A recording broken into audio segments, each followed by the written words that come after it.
Even more excited than you guys. Like seriously, I am more excited about you than even you here. Okay, so we're going to give Dr. Moore just one more minute. Let's buzz in people. Let's send the reminders out, and then we'll start. Thank you so much. The jazz music, I will share my link later. All right. Okay. Okay. All right, 1 minute, and then we will start.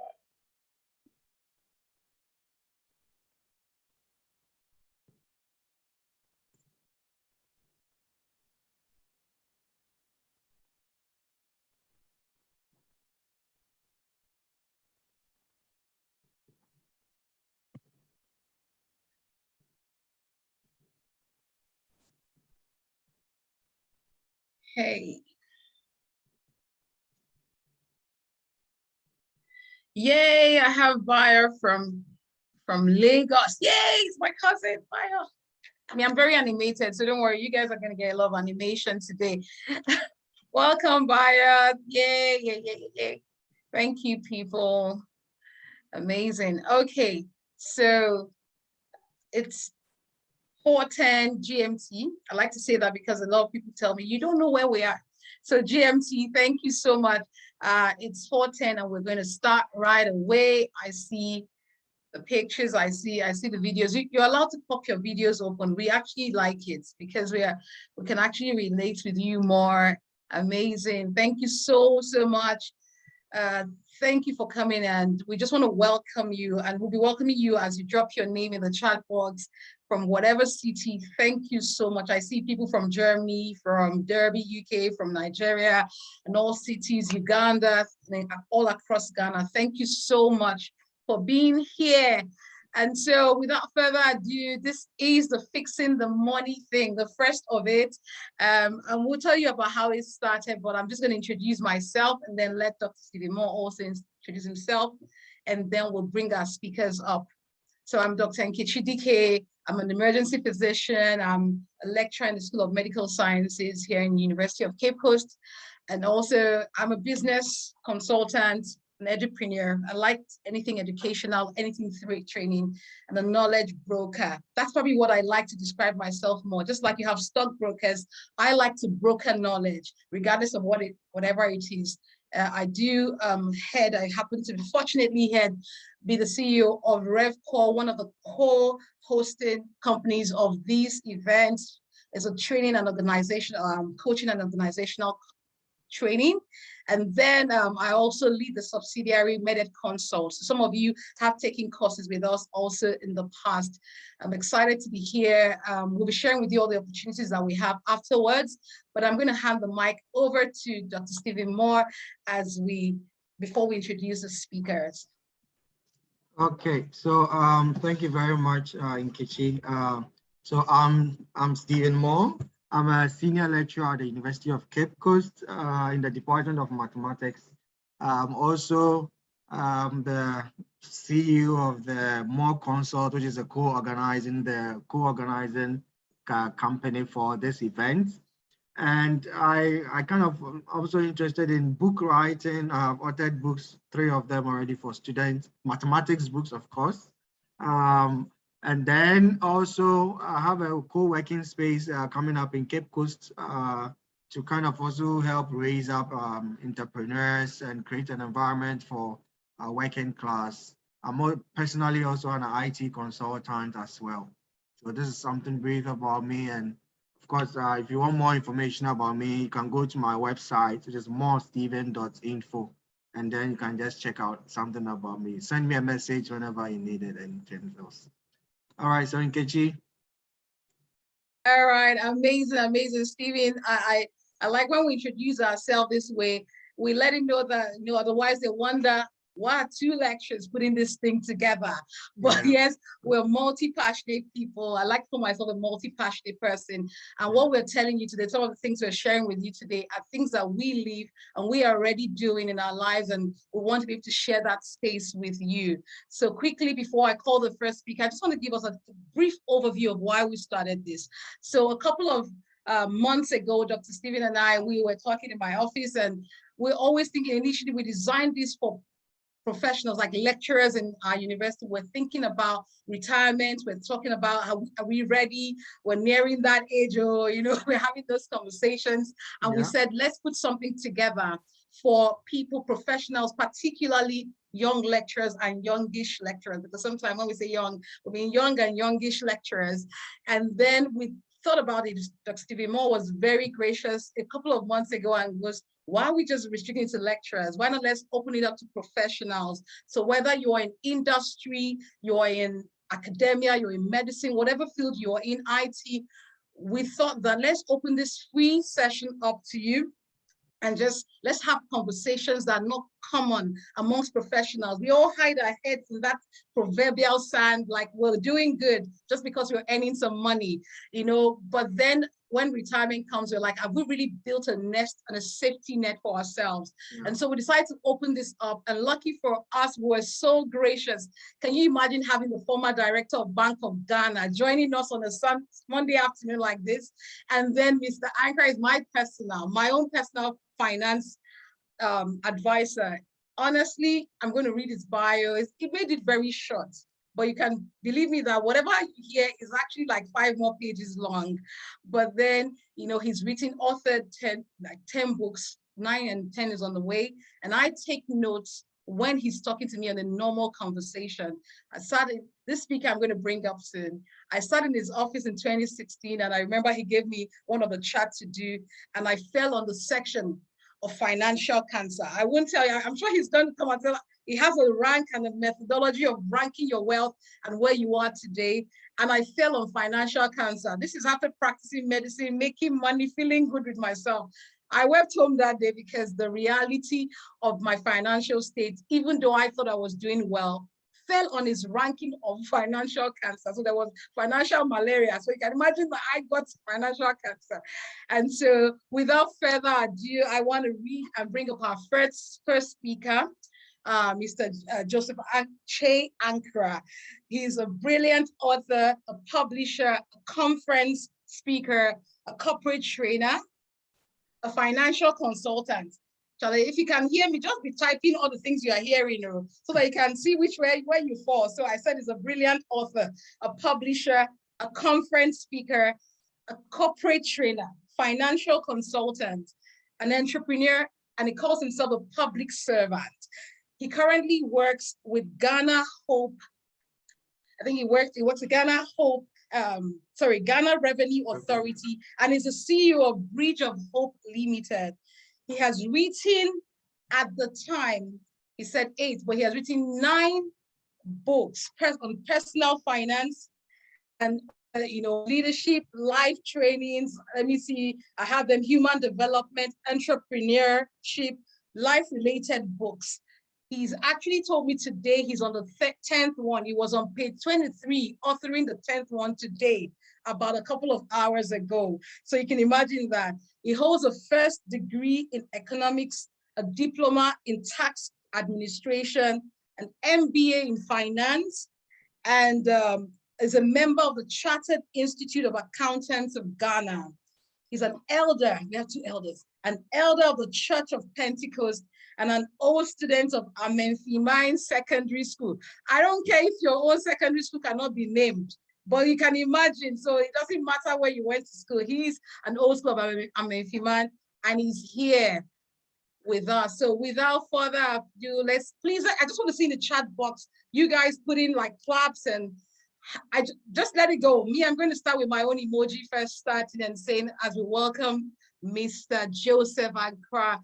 Hello, Mr. Ankrah, you can take the stage, please, while I drop my mic. Thank you.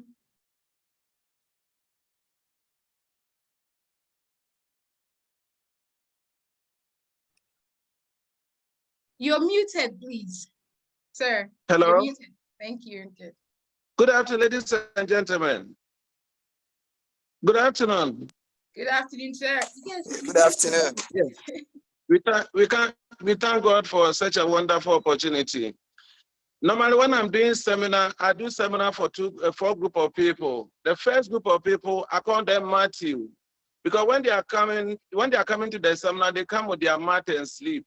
I hope tonight, this evening, we are not going to have Matthews among us. And the second group of people, I call them Mark. They come with their red pen and then mark any sentence which is uttered by the speaker.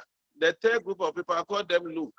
They just look around and see if people are confused, just like them. And the fourth group of people, I call them Paul.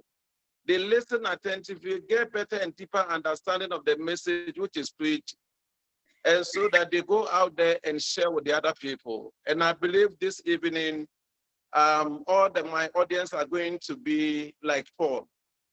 The topic for this evening is building a financial anchor. Building a financial anchor. Anchor is something that provides security or stability, or it's also an emblem of hope. When you go to port, as soon as the ship is arrived, there's a small metal which is hooked against the ship, so that no matter the storm, no matter the boisterous wind, the ship can still be firm. The ship can still be stabilized because of that small anchor.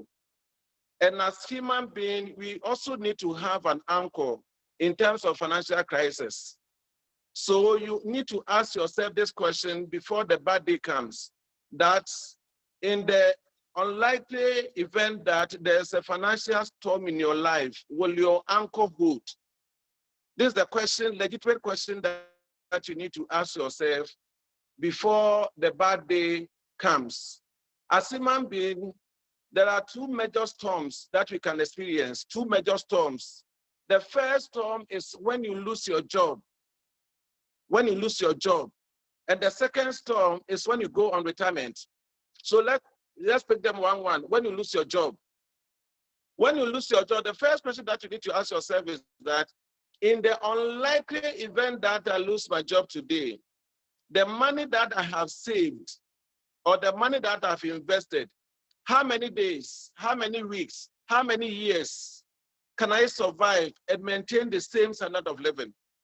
The money that I have saved, how many days, how many weeks, how many months, how many years can I survive and maintain the same standard of living? This legitimate question should be asked before you get yourself into difficulty or challenges. Unfortunately, many of us do not ask these relevant questions and have answers to them before the bad day. So if you are listening to me, you may have worked for 10 years, 20 years, 5 years.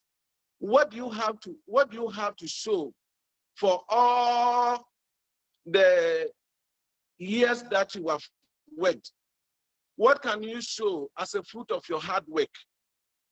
When you get money and you consume it, it's no longer yours. So the money that you have earned and consumed do no longer belong to you. Okay? So the money that you have, how much of it have you saved? That's the first question that you need to ask yourself. The second thing that you need to consider is that many of us live on earn and spend treadmill, earn and spend treadmill. Every money that we earn in a month, we consume everything and start it all over again.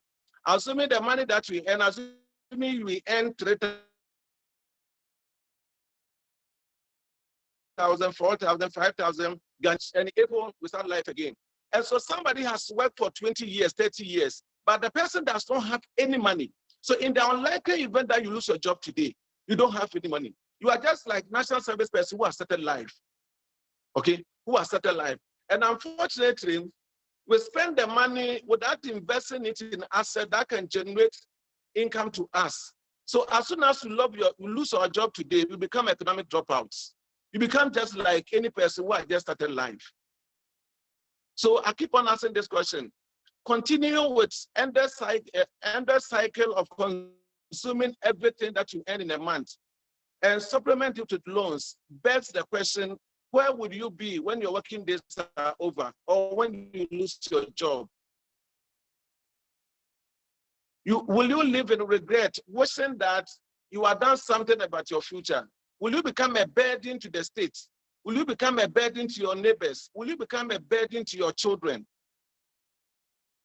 The major regret that any person has in life is failing to act, comes from failing to act when you had the opportunity. The major regret that anybody has in life comes from failing to act when you had the opportunity. Today, you earn 10,000 Ghanaian cedis. You earn 5,000 Ghanaian cedis, 3,000, 6,000. You can conveniently save just like 500 or 600. It's not enough, but they said a little drop of water make a mighty ocean. Saving is a habit, it's a commitment, it's an attitude that you choose. It doesn't come naturally.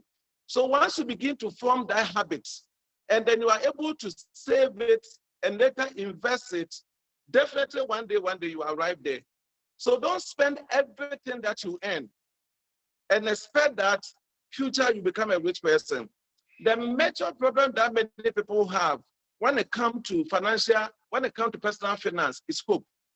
Everybody hopes that future will be better than now, but hope is not a strategy for financial success. Nobody has ever made it in life by just hoping. Expecting to have a better future without investing in the present is just like a farmer who wants to have a good harvest, even though he has not sown any seed. What seed have you sown? What income generating asset have you bought? What investment have you made that you are expecting that future will be better? Noah did not build the ark during the flooding season. He built the ark in anticipation of the flood. So when the flood came, he did not find himself wanting. And so if you want to have clean teeth in future, you must start by brushing your teeth now. If you want to have clean teeth in 10 years, you cannot wait 10 years before you begin to brush your teeth. You must begin to brush your teeth now so that in future, you can have a better teeth.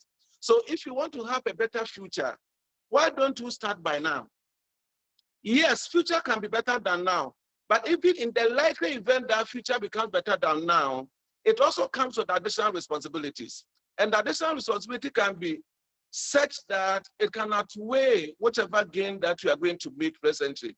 Take for instance, you are earning 2,000 and by the grace of God, your salary has been increased to 5,000, which is a better improvement. At the same time, when you have a spouse, you have children, and the responsibility that two people have brought into your life, the responsibility is far more than the additional income that you've had. You also have situations where people have nostalgic feelings about the past. They said that, oh, 10 years ago, 20 years ago, I used to have more money, but today I do not have it. So it is not automatic that future will always be better. It's also possible that future can be worse than now. But I've already said that in the unlikely event that future even becomes better than now, it is still also coming with additional responsibility.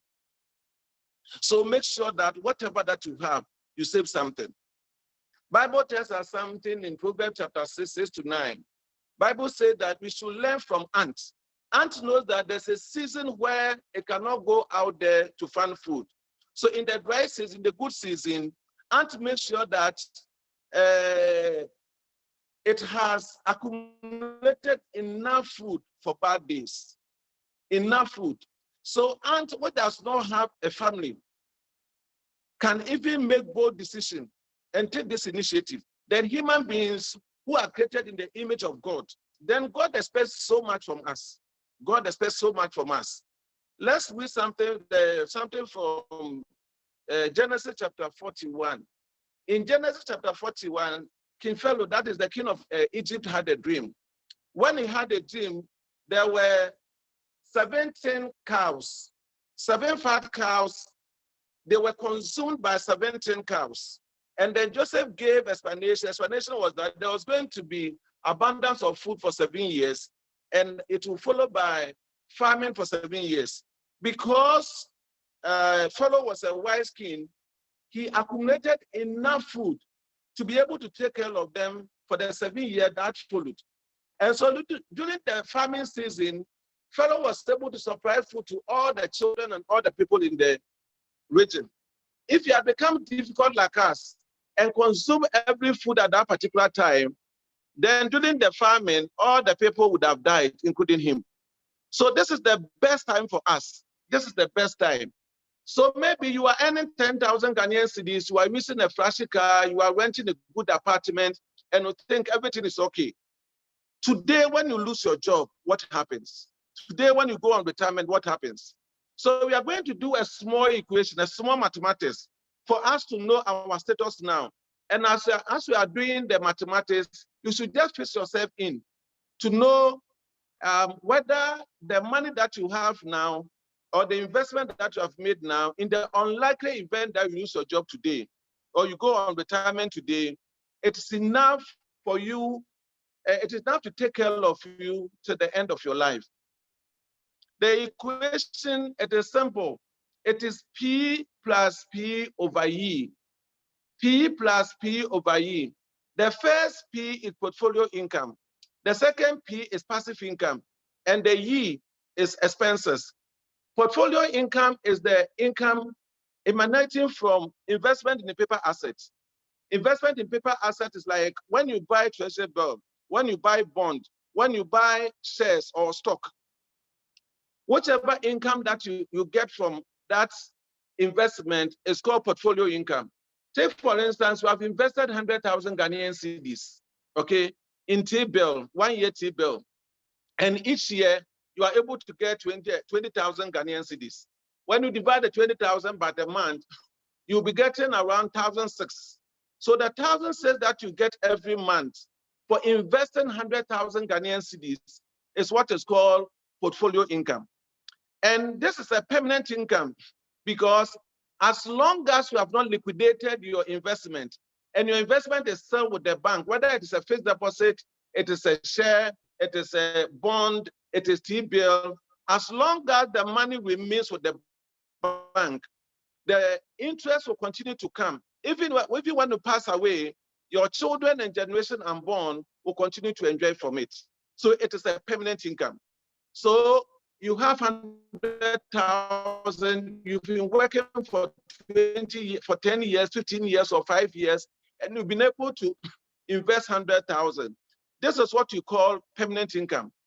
Unless, of course, you liquidate all of them and then consume it. Passive income is the income where you exert so much energy at the beginning, but when the income begins to flow, you do not make any effort again. It's like you build a house, maybe four bedroom or 5 bedroom house. And then about 3 or 4 years, when you are building, you are going to sweat, you are going to have a lot of challenges, financial challenges. But once it is done, the tenants are going to pay you for the rest of your life. And even when you die, your family is going to enjoy the flow of that money. Or you write a book. I've written a number of books. Every month, the people who said the bookshop will call you and give your money to you. So it will continue to come. So this is a permanent income. You continue to enjoy the money for the rest of your life and your family can continue to enjoy it. We call this permanent income. And the E is expenses. So let's do this small mathematics. Assuming that your portfolio income for every month, that's income emanating from investing in paper assets. The income is 2,000 Ghanaian cedis. And the passive income, assuming you have a rent, you have a building that you've rented to somebody, and they pay you 2,000 Ghanaian cedis every month. So your first P, portfolio income, is 2,000. Your passive income is 2,000. When you add 2,000 and 2,000, you have 4,000 Ghanaian cedis. And the whole month, your expenses is 4,000 Ghanaian cedis. When you put the two together, it is 4,000 Ghanaian cedis. And so when your expenses is also 4,000 Ghanaian cedis, it will be 4,000 over 4,000 because P plus P, the first P is 2,000, the second P is 2,000. When you add these two P's, you have 4,000, and your expenses is 4,000. It means that 4,000 over 4,000 is 1. It means in the unlikely event that you lose your job today, your permanent income is enough to take care of you. So you have already solved that problem. So you can even decide to quit, but it's not advisable for you to quit. You must still remain. Assurance double sure that in the unlikely event that you lose your job today, what you have accumulated, your permanent income, the interest from your permanent income or rent from your permanent income is enough to take care of you. Let's take another example. Assuming your portfolio income is 1,000 cedis and your passive income is also 1,000 cedis. When you put the two together, it is 2,000 and your expenses is still 4,000. 2,000 over 4,000 is half. 2,000 over 4,000 is half. It means that your permanent income can take care of only half of your expenses. In the unlikely event that you lose your job today, your permanent income can take care of only half of your expenses. So what do? It means that you have to rearrange your economic affairs. You need to adjust yourself. If you are renting a 3-bedroom house, you need to change it to a chamber or a single room. If you are riding a good car, you need to change it to motor because you cannot continue with that flamboyant lifestyle that you used to have. You need to change the school of your children because you cannot maintain the same economic status. Okay.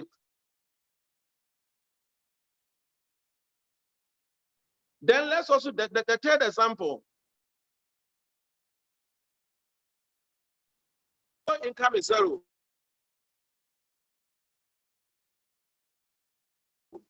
And the passive income is also, your expenses can also be zero. No, it means that in the unlikely event that you lose your job today, you do not have any permanent income. And so as soon as you lose your job today, you have no income to depend on. You become economic dropout, you become a beggar, or you begin to depend on loan or benevolence of your friends. That's exactly what I did not mention earned income. Earned income is the income that you earn on a regular basis. That is not permanent. Earned income, the wages and salaries that you receive every month is not permanent. There's nobody in this world who is not capable of losing his or her job. Even pastors sometimes lose their jobs. I think about 4 or 5 years ago, judges whose tenure of office is protected by the Constitution unfortunately lost their job. About 6-7 judges lost their job about 4 or 5 years ago. So anybody in this world is capable of losing his or her job. That is why I did not say anything about earned income. I talked only about permanent income, which is portfolio income plus passive income. Okay. Unfortunately, studies have shown that in Ghana, only 15% of public workers or people who work for others and people who do small business have permanent income. 85% of Ghanaian workers do not have permanent income. This means that in the unlikely event that they lose their job today, they become beggars or depend on the benevolence of people, friends, or they begin to take loans. They don't have any permanent income. Only 15% have permanent income. So whether to become part of the 15%, which is good, or part of the 85%, which is not good, it is a choice that you need to make. A fruitful life does not come by chance. It comes by determination. So you must be determined that no matter what you do, you are going to rearrange your affairs in such a way that each month you can have something small to save and later convert it into savings so that you begin to have a permanent income. Okay, it's not everybody that can do business, but everybody can do investment. So begin this month. Just begin this month by saving something small and hoping that in the next 5-6 years, you'll be able to build a good investment portfolio, a good investment, so that the earning from it will become a permanent income for you. So that is what you should do. The ultimate financial goal of each individual should be that the return on your investment, when you go on retirement, you are going to save in such a way that when you go on retirement, the return on your investment, the interest on your investment will be enough to take care of you and your children. So assuming when you go on retirement, you want to spend like 3,000, 5,000, 10,000 every month. Then today that you are working, make sure that you invest enough such that by the time that you go on retirement, you can get that regular 5,000, 6,000, or 10,000 that you want to spend, assuming you have taken care of inflation and all those things. Okay. And so even when you die and you train your children so well, what will happen is that even after your death, your children and spouse can also continue to depend on the interest that come on regular basis, and the principal money will still be there. This will happen when you teach your children about money and how to have a financial freedom. It is said that what you leave in your children is better than what you leave for them. If you don't train your children how to handle money at a young age, you can leave a big fortune for them. They will squander all of it. So in as much as you are learning how to become financially prudent and have a financial freedom, you must include your entire family, your spouse and your children, so that when you are not there, they can continue to be prudent when it comes to the management of money. That's the first one, when you lose your job. Let's take the second one. The second one is when you go on retirement. When you are working for somebody, all that you do is to sell your time and effort to somebody, and the person pays your income ceases. But even those of us who are working for government, even if your effort does not cease, the law says that at the age of 65, you must go on compulsory retirement. And when you are going on compulsory retirement, you cannot bequeath your position to your spouse or your children. You cannot bequeath it to them. And so at that time, you are not going to earn any income. The only source of income that you are going to get will be from Senate. And the Senate will give you not the maximum amount Senate will give you will be 60% of your basic salary. Basic. Senate does not care about your allowances. So let's assume that today you are earning 6,000 Ghanaian cedis. Out of the 6,000, 3,000 is allowance. And then the 3,000 is basic. Senate will give you 60%. That is the maximum. What Senate does is this. When you work for 15 years, Senate will give you 37.5% of average of your 3 best years. And then each year that you work, in addition to the 15 years, Senate will add 1.125. So when you work for 35 years, Senate will give you a maximum of 60%. But if you don't work for 35 years and you work for 30 years or 30 years or something, you get 54% or a maximum of 55% of your basic. So the time that you were earning 6,000 Ghanaian cedis, it was not enough for you. Today that you are not going to earn any allowances and just 50% of your basic, which is 1,005, how can you survive? Unfortunately, maybe because unfortunately, you may have 1 or 2 children, 2 or 3 children in school. So if you still have 2 or 3 children in school and you do not earn anything, how can you take care of them? You are old, you can no longer work. You cannot do part-time. And the usual tips that you used to get when you were going to work, that tips cannot come to you. No bank will give you a loan because banks hardly give loans to pensioners because banks are not for the Christmas. They are in business to make profits. Okay, so what do? No wonder many people die when they go on retirement because of the financial stress, because of inability to get money to buy drugs and all those things. They die earlier than what they are supposed to do, what they are supposed to. So make sure that today that you are alive, save enough so that at the end of the day, you are going to have enough. When you read Proverbs 13 chapter, Proverbs chapter 13, verse 22, it says that a good man is one who leaves inheritance for the grandchildren.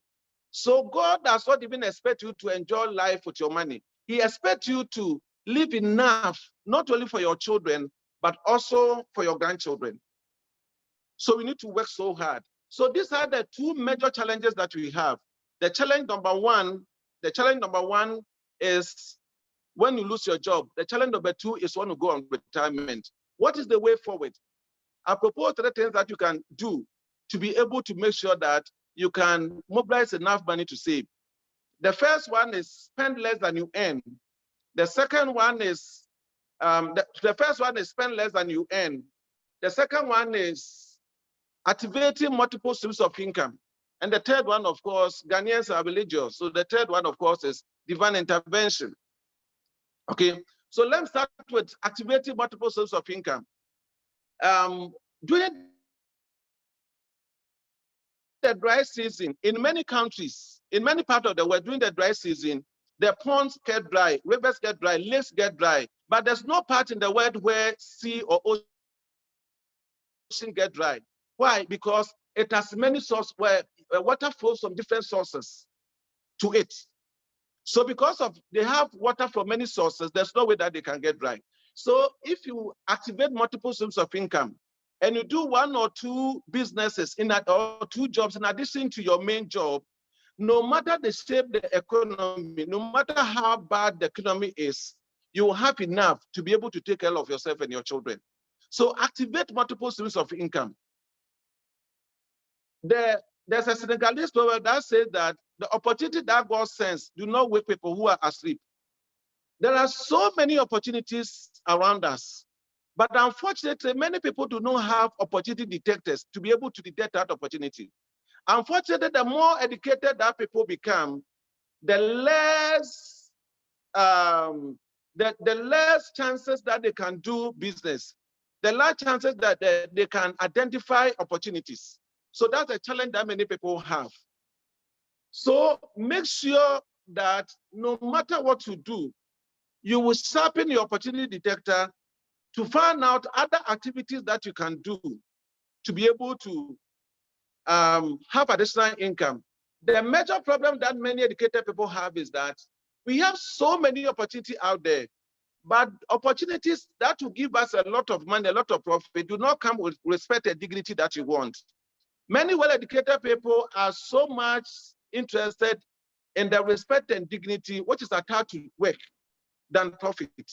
But I tell you that when there's a choice between profitable business and business that comes with respect and dignity, I will choose profitable business because respect and dignity do not go to the market.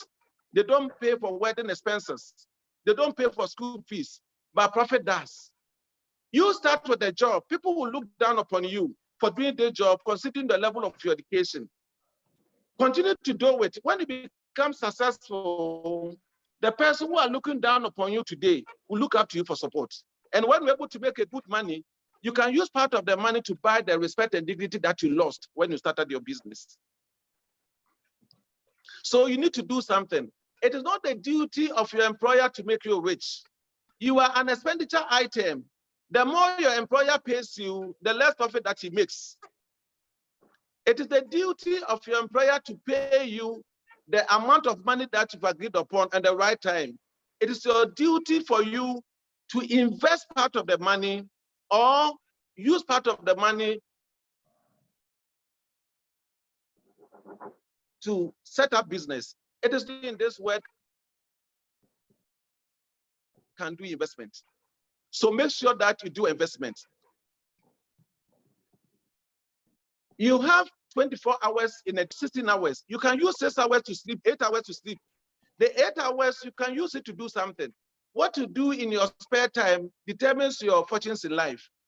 But many of us waste all the 8 hours. So if you use the 8 hours to sleep and the rest of the 8 hours, you watch Real Madrid and Brazil, Chelsea, Kunkumbajia, and all those things, you are wasting your time. So there are so many opportunities out there.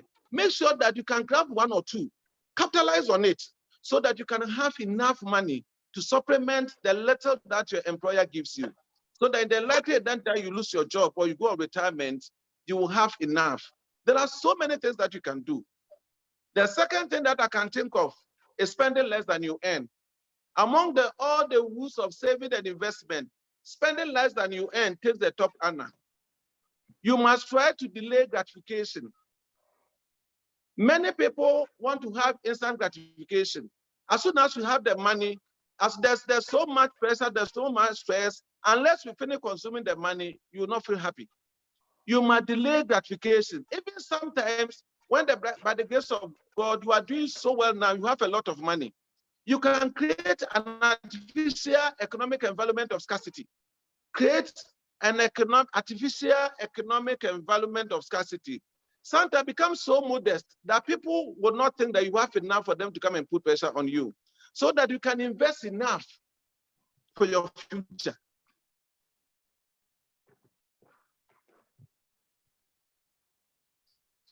So saving more than you earn is a attitude. It is a commitment. Something that will come as soon as you earn your money, you must save before you spend. So if you go to tithe paying church, when you have your money, pay your tithe 10%, the rest of it, save 10 or 15%, depending on your economic situation or the size of your family. And when you say that I'm going to spend, be left for you, might want are insatiable. You always want to get new things. So assuming you are earning 5,000 Ghanaian cedis and you believe in paying tithe, you pay your 500 Ghanaian cedis, you left with 4,500.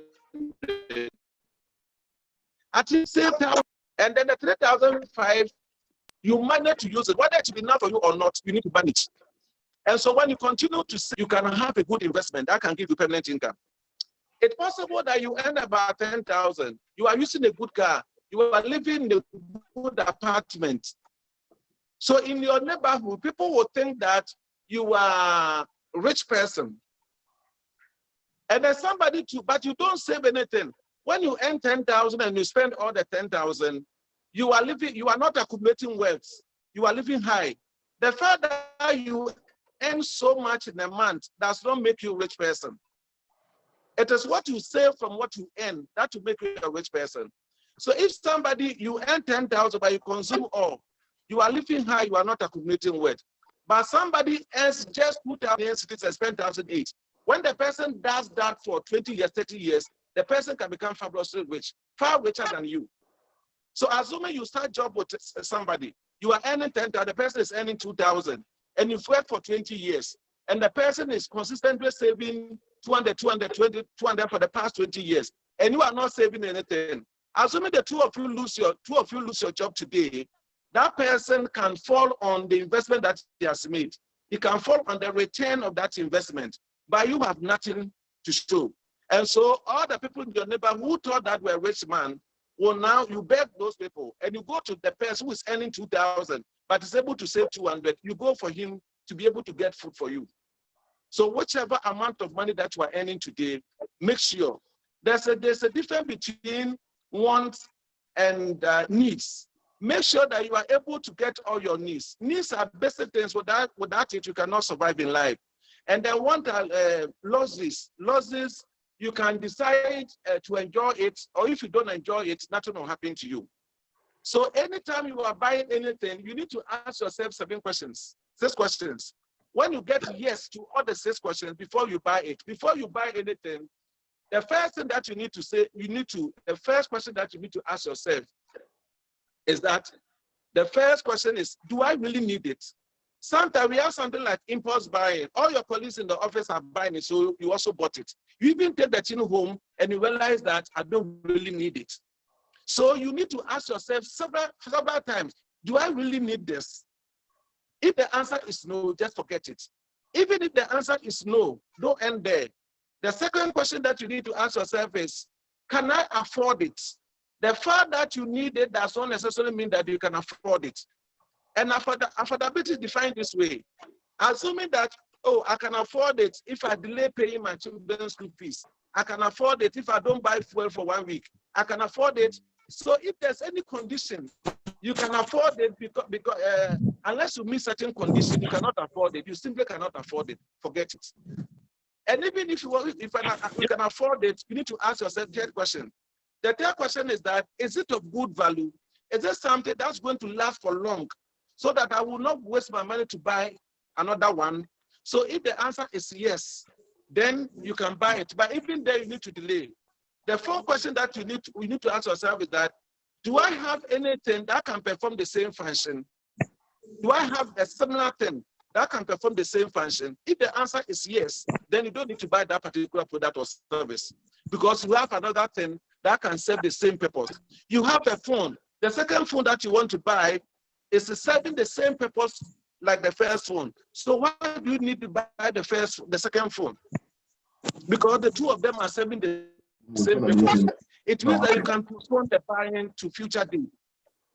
The fifth one, the fifth question that you need to ask yourself is that, do I need to pay by cash? Anytime you buy something with cash, it is less expensive than when you buy it on credit. If you do not have cash to buy it, forget it. Because when you buy it on credit, you are going to pay a little higher. And the last question that you need to ask yourself is that, can I postpone my buying decision? If the answer is yes, if the thing is not urgent, the thing is important, but it's not urgent, it means that you can postpone the buying decision to 1 week, 1 month, 1 year. Even before the 1 month or 1 week or 1 month comes, or the 1 year comes, the need may no longer be there.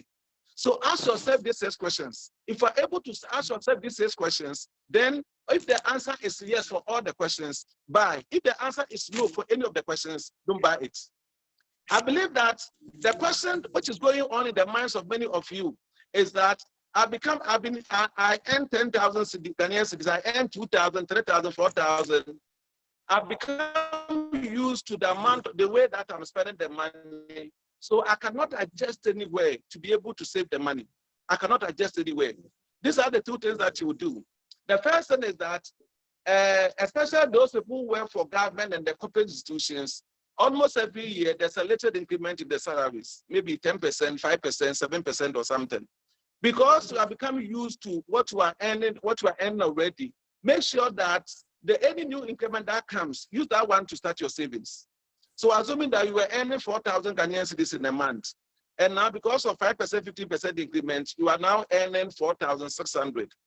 Then make sure that you begin to save with the 600 because you have become used to the 4,000. Start savings with the 600, and then you begin from there. The next thing that you need to do, that these are some few steps that you can take to reduce your expenses. The first step that you can use to reduce your expenses is modesty. Many people are poor because they pretend to be rich. Many people are poor because they pretend to be rich. People know that when you have iPhone 10, iPhone 11 or 12, people will think that you are a rich person. And so somebody will sacrifice everything under the sun to make sure that you get iPhone 12, so that people will call him rich person. But you know that rich person can use 1 hour, can work 1 hour and get enough to buy the iPhone 12. But you will have to work for about 6 or 7 months to buy it. You don't have competition with anybody. So be modest as possible. When you are modest, you buy things in line. You can cut your coat according to your cloth, or you buy things in line with what you earn at the end of the month. When you do that, when you become modest, you'll be able to save something small. But if you are not modest and you want to follow your friends that are rich, and you want everybody to call you rich person, you will struggle behind the scenes. But in the public, you want to portray to everybody that you are good because you are flamboyant. People will look at you. And then when you go, you want to portray to the public that you are doing well, but financially you are not doing well. So the first step that you can take to reduce your expenses is to become as modest as possible.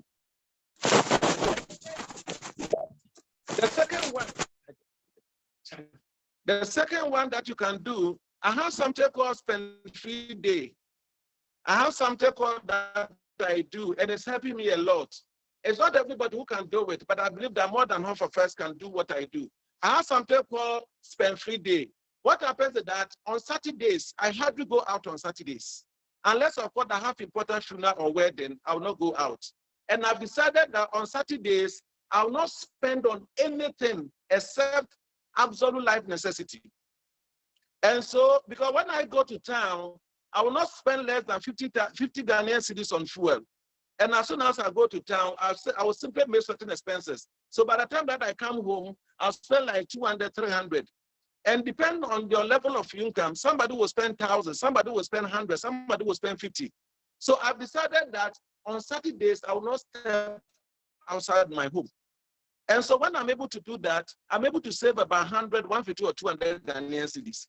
So in the whole month, if I'm able to do that one for just 2 days, I'm saving about 400 to 500, depending on the level of your income and the way that you spend. Okay, so if you can also conduct yourself in a same manner, if you can also make sure that you can do that, then maybe you can even sometimes, depend on your situation or stage in life, you can even do it the whole month.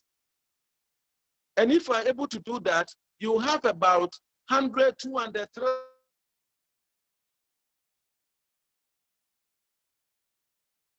300, 400 to save. The third is closer to your usual place of business. Okay, I live in Accra, and my office is at Chibota. Maybe somebody lives in Accra, the office is in Accra, and that accommodation, it may be 1,000 Ghanaian cedis. The person will say that, no, 1,000 Ghanaian cedis is too much. I'll go to Amasaman, I can get the same accommodation, 800 Ghanaian cedis. Economically, it makes a lot of sense. But look at the TNT or the fuel that you are going to use. If you are living at Amasaman and you are coming to Achimota every day, in the month you spend not less than 1,000 cedis on fuel. Not less than 1,000 cedis on fuel. So when you add that 1,000 cedis, when you add that 1,000 cedis to your rent, we are talking about 1,008. Compared to the so-called expensive one of what? The 800. And that one too, when your house is closer to your house, sometimes you can even go home and eat. And if you're a nursing mother, you can go home and breastfeed your child. You can have a good sleep and go to office. You can even wake up at 6 or 7, you can stay there to office on time. And then if you have any part-time to do, or if you have a book to write or any assignment, any work that you are doing in the house, you can have enough time to do it. So if you are living far away from your office, the fuel cost alone will be too expensive for you. Then it is better for you to do a research and get accommodation which is closer to your workplace. And this will give you a lot of advantage. The fourth thing that we need to consider is that many of us live in the far away places. As I speak, I come from Western Region, a place called Wasekopon. If I want to, anytime I'm moving from here to Wasekopon, I will not buy less than 2,000 Ghanaian cedis fuel because the place is far. And then when you go, because you are using a good car, many people will come to you, giving you appellation. They'll call you boss, chief, investor, director. All these things you need to pay for the appellation that they are giving you. Okay? And so when you consider the cost of the transport and the show off that you are doing and the money that you are going to pay and the promises that you are going to give to your nieces and nephews because you are living in Accra, okay, the burden is too much. So sometimes, once in a while, you can go to your hometown with your car. But other times, you can go with the public transport, STC, VIP. Anytime I'm going to my hometown with VIP, I don't pay more than 200 Ghanaian cedis. I pay less than 200 Ghanaian cedis. So I save 1,800. Or sometimes when a friend is going to a place closer to that place, you can share the fuel and join the person. Okay? So many people spend so much. And others to buy old cars. And the old car, you spend so much money on the car, and the old car. Somebody starts to work. The first year, second year, the person wants to get a car. If you want to get the car, that's what happens. You will not be able to save enough to be able to buy a car. So what to do is that you are going to take a loan from a bank, a loan of say 50,000 or something. And then the bank will take 40,000, 40% of whatever that you are earning at the end of the month. 40% of whatever you are earning the month. So that 40%, you also use 50% for fuel and maintenance. It means that car alone is taking 55% of the money that you are earning. How can you survive with 45%? How can you survive? And then you think that By the end of the 5th year, when you are done with the loan, you have space, economic space to do things that you want to do. By the time that the 5th year comes, the car will be old. It will not be fit for purpose. So you have to buy another car. Okay. Ankrah, Are you competing? Ankrah, we have about 2 minutes left for you. Okay. So whom are you competing with? So make sure that you buy car when you start business. When you take your first loan, invest it in business or buy assets that can generate income for you. But don't buy car. You can buy car when you begin to make investment. The return from the investment, the profit from your business, you can use that one to buy car. And the last one that I want to talk about is this. When this one goes to the woman, you are heating water. You put the water on the gas for so long, maybe 30 minutes. And then when it becomes so hot, you dilute it with water, with cold water. So why don't you put enough water on the gas for maybe 3 minutes, 4 minutes, so that the gas that you are going to use for 1 month, you can use it for 2 months or 3 months. If you're able to do all this, you'll be able to reduce your expenses. But sometimes what happens is this. Some person will follow this advice, but the person will still not be able to save anything. It means that you've been able to discipline yourself in one line of expenses, but you have introduced another expenses. When you introduce another expenses, you cannot have anything to save. So make sure that as you are becoming disciplined, prudent, and modest, don't introduce any other expenses so that you can have something small to save. And I believe that when you are able to do this with the help of God, there's nothing that you cannot achieve. Because it said in Proverbs chapter 21, verse 31, that horse is made ready for the day of battle, but victory belongs to God. So with your hard work, looking for another opportunity, saving an investment, reducing expenses, and with the combination with the help of God and everything, you'll be able to achieve whatever enough, you can save enough, invest it, and the return on your investment should be able to take care of your children, so that even when you go, the unborn generation, your children and surviving family will be able to live on the investment that you made. May God richly bless you. Thank you. Wow. Wow, Stephen and I said the same thing at the same time. Guys, can we just give it up? Like this one there, I want to see the charts kind of like running. I want to see all of the things. I want to see emojis. I want to see all the reactions. Thank you so much. So I was typing, my fingers were even getting tired. Thank you so much. I can see even Elder Tetteh, like our next speaker already, like he's beaming with smiles. He's like, Charlie, how do I follow after this? Well done. Thank you so much, sir. Like if we didn't stop, it will continue. We have to be texting him behind the scene. No, the thing just keeps coming. Thank you so much, sir. Like this is just tip of the iceberg of personal finance, basically building your own personal discipline. And I don't want to, I know we have questions. I forgot to mention at the beginning, but please, I beg you, for those who have water on fire, please go and check. FL Uncle. The prophecy was very accurate. But then I want you guys to begin to put your questions together, and then we're going to be taking it in the chat box. We'll allow for verbal questions, and then for those that type. But for the sake of time, we want to bring up our second author, a speaker. I said author. I'm Professor Elder Tetteh, you're writing because I said second author. All right. So we're going to bring our second author, and Dr. Stephen Moore is going to introduce him. While you get your questions going, we'll go back into the chat. And then after he's done, we'll leave a whole 20, 30 minutes for questions. I want all the questions, every bugging thing on your mind will allow you speak. But then for those who are shy, you can put your questions in the chat box and we will talk about it afterwards. Thank you so very much. I'm going to give the mic to Dr. Stephen Moore to introduce the second speaker. Thank you. All right. Thank you so much. I mean, it was really, really very, very intense and interesting. So thank you very much, Elder Ankrah. The next speaker is a friend of mine also. I mean, a friend, a family friend, I mean, I always hang out a lot with him. I personally call him Uncle Steve.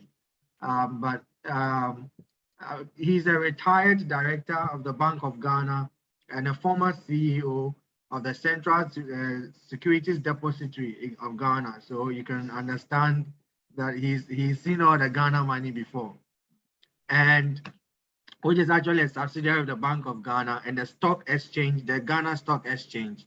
He's the founder and the current board chair of Queenslane Credit Union. And he's a teacher, he's a relationship counselor, inspirational speaker, a church elder, and a family man. He's really a sports person with Liverpool as his favorite football club. And he's also a commercial farmer. He has a huge farm somewhere in Somenya, and he's passionate about the well-being of society and especially the youth. He's actually a church elder of the, I think, the Apostolic, if I'm correct, the Christ Apostolic or the Apostolic Church, one of them. So I'll let Uncle Steve just go ahead and then I'll mute. Just go ahead and start the talk. Thank you, Dr. Steve Moore, and then Dr. Nkechi. Thank you for inviting me to be part of this great session. And listening to Mr. Ankrah, I don't really know if I have anything more to add, because I have learned so much, and he's virtually covered a lot of the materials that I have. So what I will do is I'll pick those things that he hasn't mentioned. That shows that we are all on the same line and so on. So I'm just going to add up.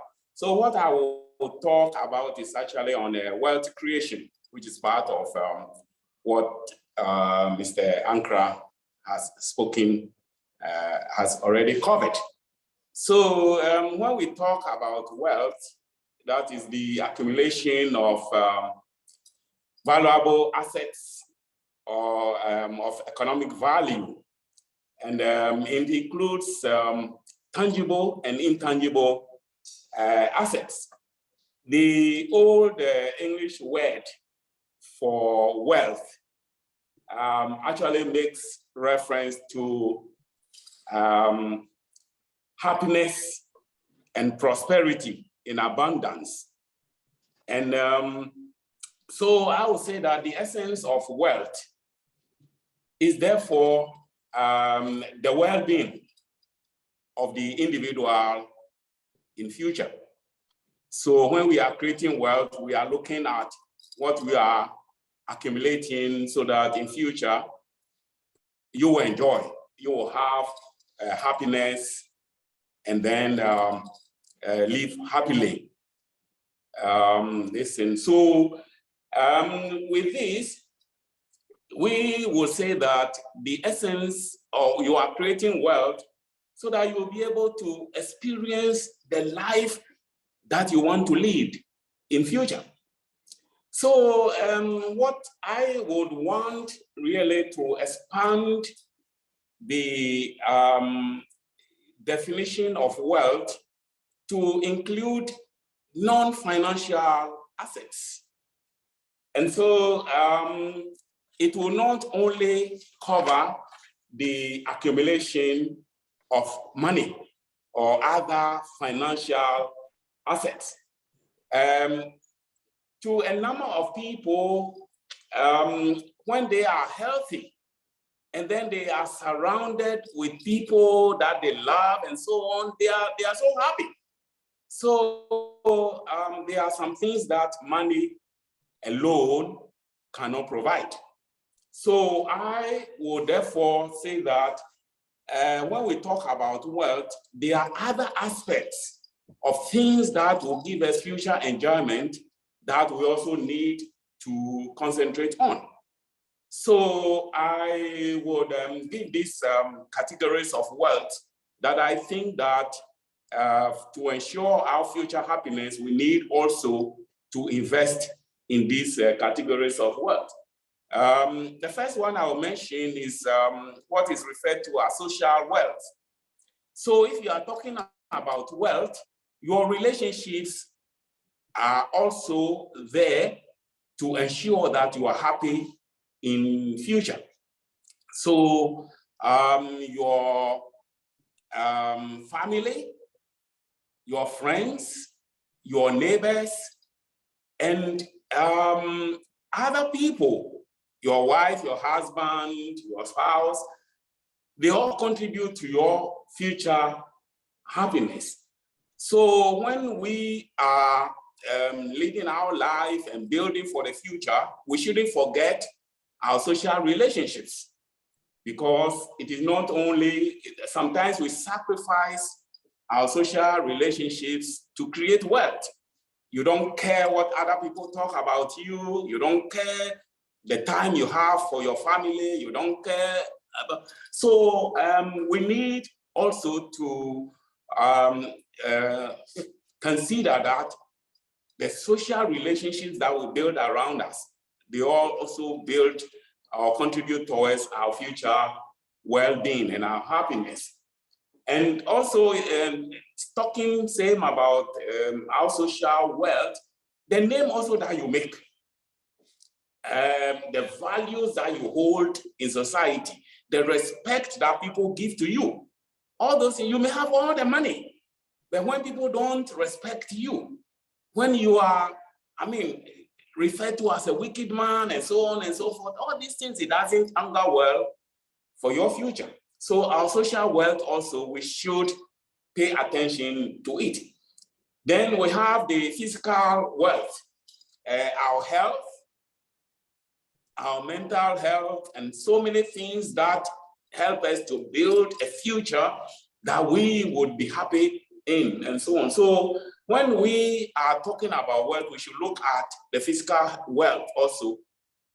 Our health, the food we eat, the rest that we take, our environment, and so on. So we shouldn't sacrifice some of these things for financial wealth. Financial wealth is just one of the assets that we'll build that will help us enjoy in future. So we need to look at our future, at our physical, our health also, because it will be useless to make all the money and then spend it on your health, on the hospital bills, or you are not healthy, you cannot walk, you are down with so many diseases because you don't keep your environment well, you don't take enough rest, and so on. So let us not sacrifice our health in building financial wealth, because that is also another aspect of wealth that we need to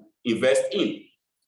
The spiritual aspect also, the absence of fear, that the security that you have.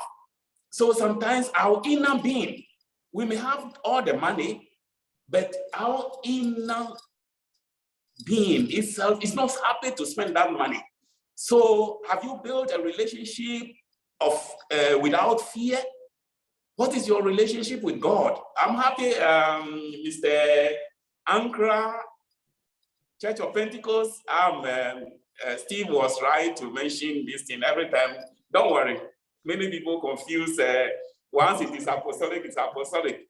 But I worship with the Apostolic Church of Ghana. Okay. The Apostolic Church Ghana. And so it will just be in place that I mentioned that we need to build our spiritual wealth. What is your relationship with God? What are the values that drive you to do what you are doing? Do you fear punishment? Do you fear condemnation? And so on. So the values you live by, they are also important. So when you combine all these things and then you build your financial wealth, then your future is assured, devoid of fear, devoid of condemnation, devoid of things that will not make you enjoy your life to the utmost. So I just want us to add this aspect that when we are building our financial wealth, we need to watch the other aspects of wealth also. So it shouldn't only be about money. It should be the things that help you to live off. Let me make reference. There's one Lanil Olosula. He defines wealth as the well-being of the individual. The well-being of the individual as again being well off. So he tried to say you should ensure the well-being of the individual as again being well off. There are two different things. Being well off talks only about money, but we should extend it to the well-being of the individual, which covers these aspects of wealth that I am talking about. So with this, let me talk about other aspects. How then do we create the wealth? I will concentrate, or I will focus more on the financial wealth, as Mr. Ankrah has already mentioned. And before I come to some of the principles, I want also to talk about what I call the ladder of wealth. The ladder of wealth. I mean, wealth creation is a ladder, and we want to move from one point to the other top. There are some you can combine. The first point I want to create is that at the bottom of the ladder are the unemployed. The unemployed have no resources. They don't have any income. They don't have anything, so perhaps they may be living on past income or something that somebody has left for them, bequeathed to them, and so on. But at the bottom of that wealth creation is the unemployed, because you don't have any resources, you don't have anything that you can depend on in building your future. So unemployment is not something that we all are comfortable about, and so on. So unfortunately, if you are unemployed, then you need to find ways of moving up the ladder because you are at the bottom. And the next step on the ladder is the employee. The employee here, those who have, and unfortunately in Ghana and a lot of the economies, they look at getting employment from school, secondary school, university, and so on. You are looking that you would be employed. It's good. It's good, but here we must realize that if you are an employee, you are just at the second rung of the ladder because you don't control the resources. No matter how much effort you put in, somebody controls the resources and determines how much you will earn. And so, yes, if he's generous, he can, at the end of the year, he will approve bonus for you and so on and so forth. But whatever he gives you, you can never earn more than the person who is appropriating those things to you. So it's good that you are employed, but you must realize that you are just at the second rung of the wealth creation ladder. If tomorrow I looked at the labor law, and they said if you are employed, if you fall sick, they pay you for 6 months. The next 6 months, you get half salary. After 12 months, the company will have to determine whether they can retain you or they can lay you off, or even if you are there, you can have a leave of absence without any pay. So as an employee, you don't control the resources. You get your pay and that's the end. They can be generous, give you other allowances and so on and so forth. So we need to move beyond the employee status. The next step on that ladder is the self-employed. As a self-employed, you may be earning even less than the employee. But the important thing is you control the resources that come from your effort. So you know how the effort you put in, what comes, and how you distribute it, and how you use it to build your future. So the self-employed is placed above the employee because you control the resources and your efforts and other things that you can build a better future for you than the employee. So it's good, you can combine the employee and then the self-employed. You can do something along the line to bring in additional income, which I may mention the types of income that we need to. So if you are an employee, can you aspire that you build something that you can control? Then above the employee, the self-employed, we have the employer.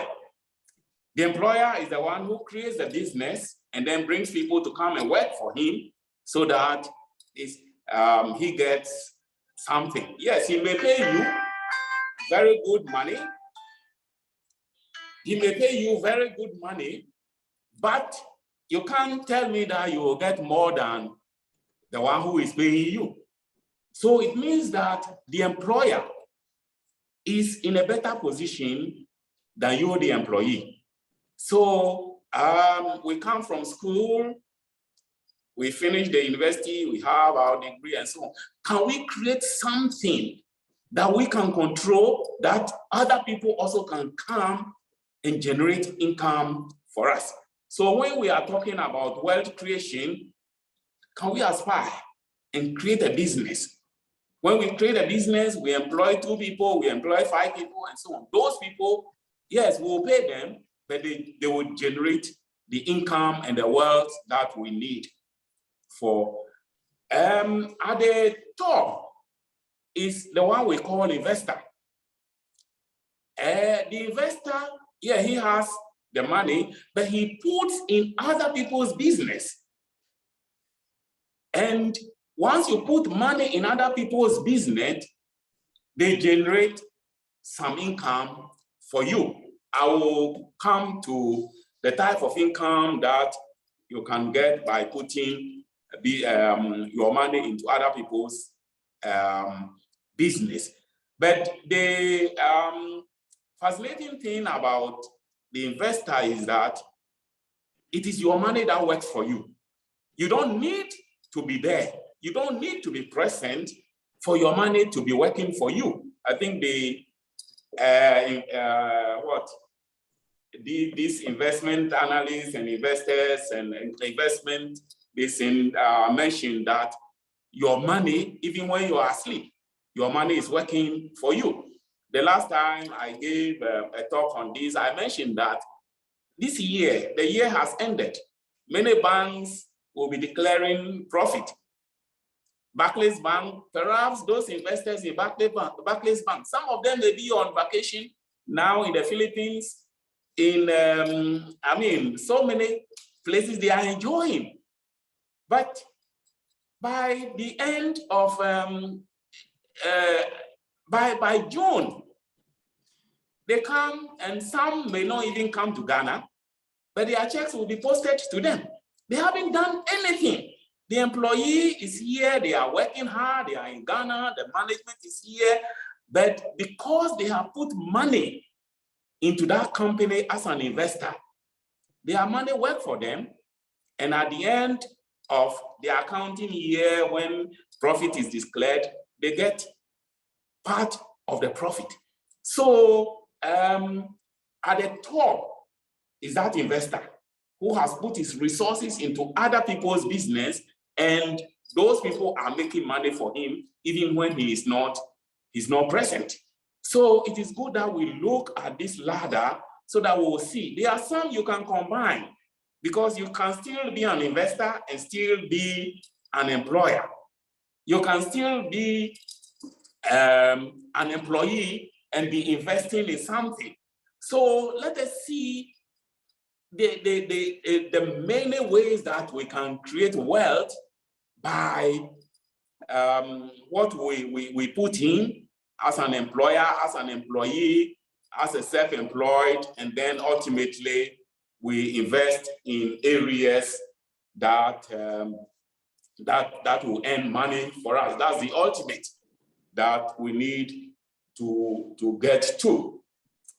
Now, as Mr. Ankrah already mentioned, you see, if you want to be wealthy, then it is important that you increase the gap between your income and then your expenditure. So if the gap between income and expenditure increases, then what you have to be able to create your wealth also increases. How can we increase the gap between expenditure, income, and expenditure? One, you can increase your income, and then I'll mention some other avenues, for you to increase your income. So the streams of income that are available to you, can you increase them? Once you increase them, it increases the gap between your income and then your expenditure. The other side is that, can you reduce your expenditure? And or both, increasing your income and reducing your expenditure. Let me start with expenditure. How do we reduce expenditure? I told my church at the last lecture that I gave them was that let's go into our houses, into our rooms, into the things we purchased over the past 1 year. And I think Mr. Ankrah gave his 6 things that he thinks you should consider before you buy something. Do I need it? Can I afford it? And so on and so forth. Perhaps I would add to it that some of the things that you buy, can you categorize it and ask yourself, apart from the do I need it? Does this take money away from me? Even though you are buying it, which is supposed to be considered as an asset, when you ask yourself, does it take money away from me? Then you need to question yourself whether you have really to buy that thing. So if we categorize it and say the things that take money away from us, and then the things that bring money to us, we buy some things that bring money to us. Or even if they don't, can we utilize it to bring money to us? Some people are making money off their Android phones. Some of us, we just have it, and then as Mr. Ankrah put it, it's just a stated symbol. We are holding our iPhone, I don't know the latest one, iPhone, is it 13 or something? They call it R something. And then we are proud and show it off. But what is the essence of the phone? Is it to make we are going to buy a phone, and the first thing we look for is the type of pictures it's going to take. So instead of phone, we are rather buying the camera, and then it is priced at 10,000, it is priced at 12,000, and so on, and we buy it. There are some of the features that we look for in the phones that we rarely even use. We are going to buy a vehicle, and we don't look at what a vehicle is supposed to do. We look at the sound system in the vehicle. We look at, some features in the vehicle that don't really, fit into what a vehicle is supposed to be used for. And we spend, because the more those features are, the more expensive that item is, and so on. So as Mr. Ankrah said, is there an alternative? Is there something that can do the same thing that I already have, or that I can get it as a cheaper price? If you buy that thing and it's going to give you, yes, your comfort is also important, it must be valued, but the comfort must be priced against what you are going to spend. So let us look at ways of reducing our expenditure. Can I have the same thing at a lower price? If that is available, go in for the one that will give you the same utility at a lower price.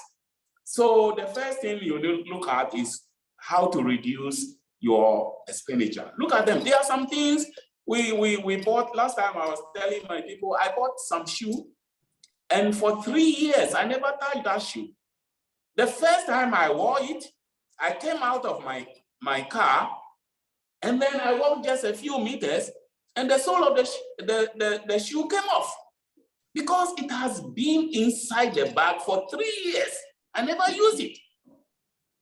The money I spent on that shoe for 3 years, if I put it somewhere, it could have got some decent. But we go in our wardrobes, there are a lot of things that we buy that we actually don't need. Do I need it? So it could reduce your expenditure. Then you come to the income, which is a major item. I may just mention a few because the time is gone. Are there other means of increasing your income? Can you do something in addition to the regular income that you are getting? Are there some other sources of income? The time that you have, can you manage it and then do something that will bring additional income and so on? I mean, is there something that you can do to bring money? I mean, your backyard garden, can it bring something that it will reduce what you spend on food?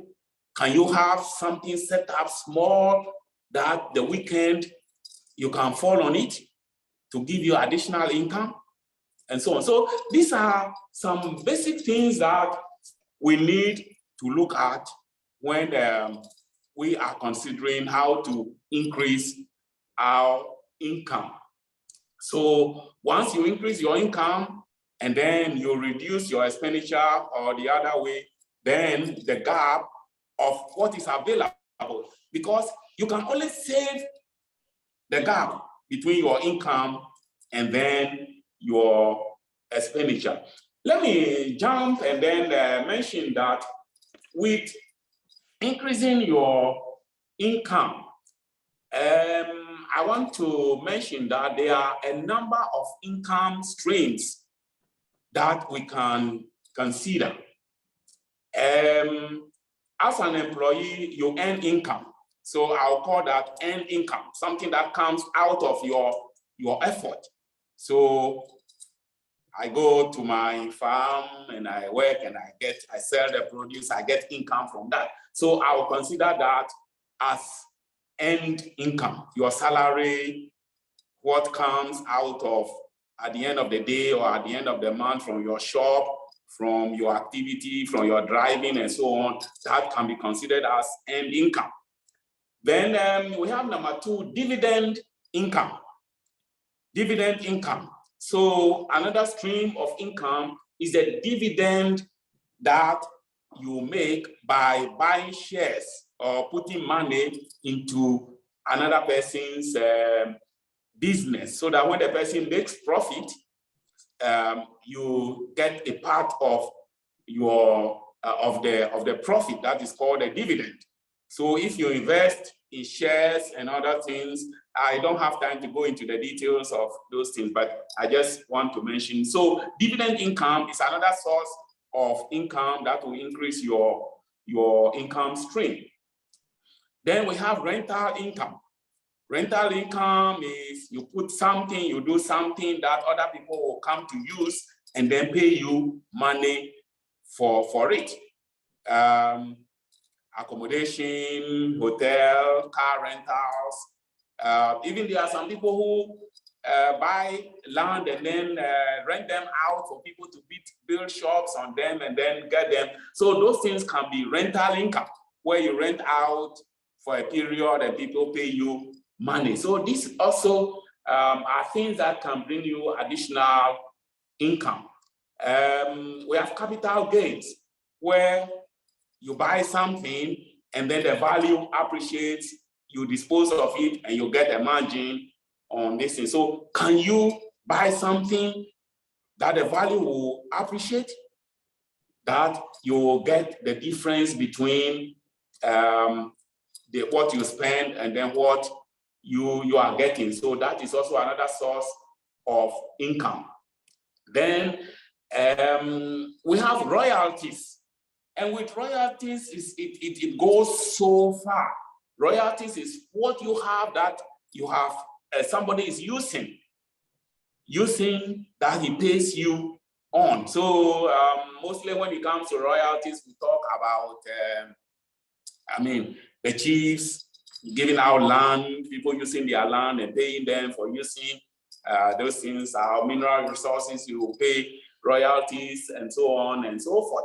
But royalties also, I think there's something we call intellectual property, where I think Mr. Ankrah has his books and so on and so forth. He sells his guests, this thing. But there are some things you invent when people want to use that thing, when people want to buy that thing and so on.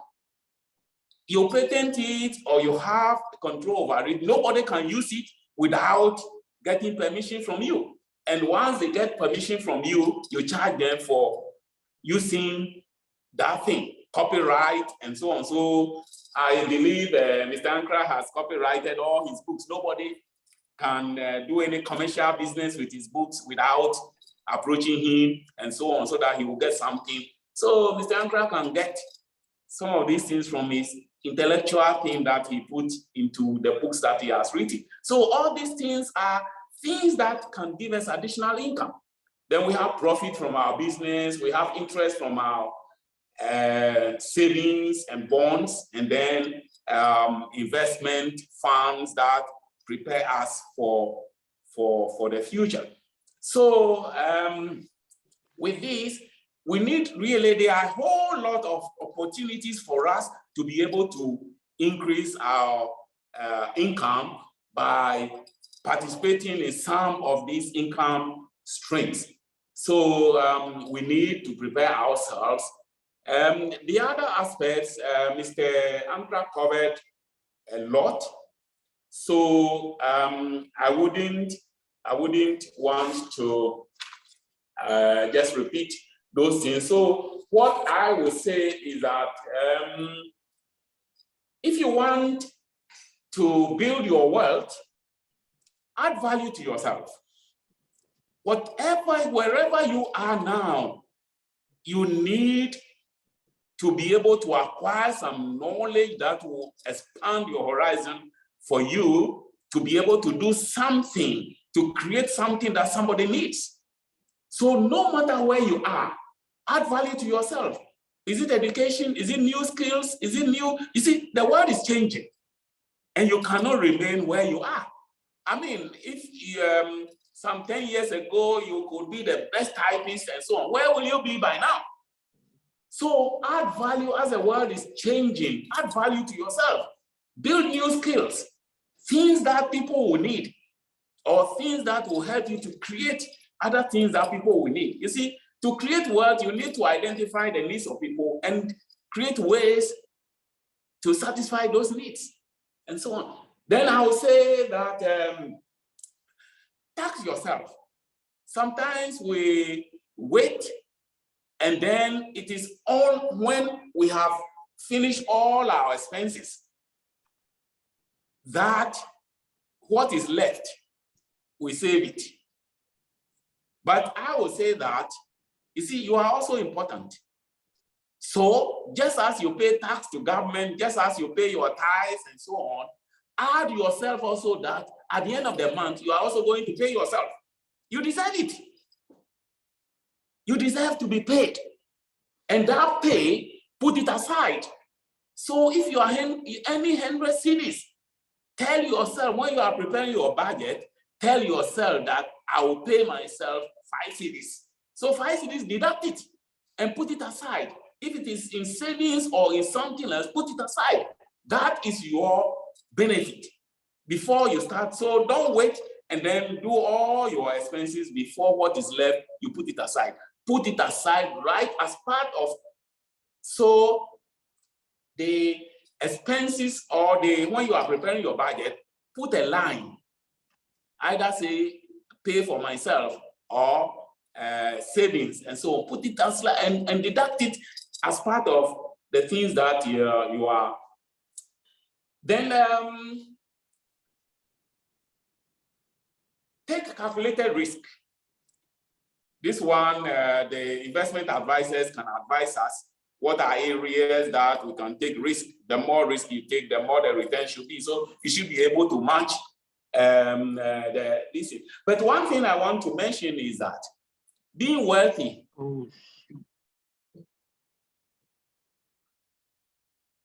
being rich or being wealthy starts with the mind.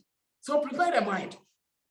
You see, when you prepare your mind, you start thinking about wealth. And then once you start thinking, you start preparing yourself.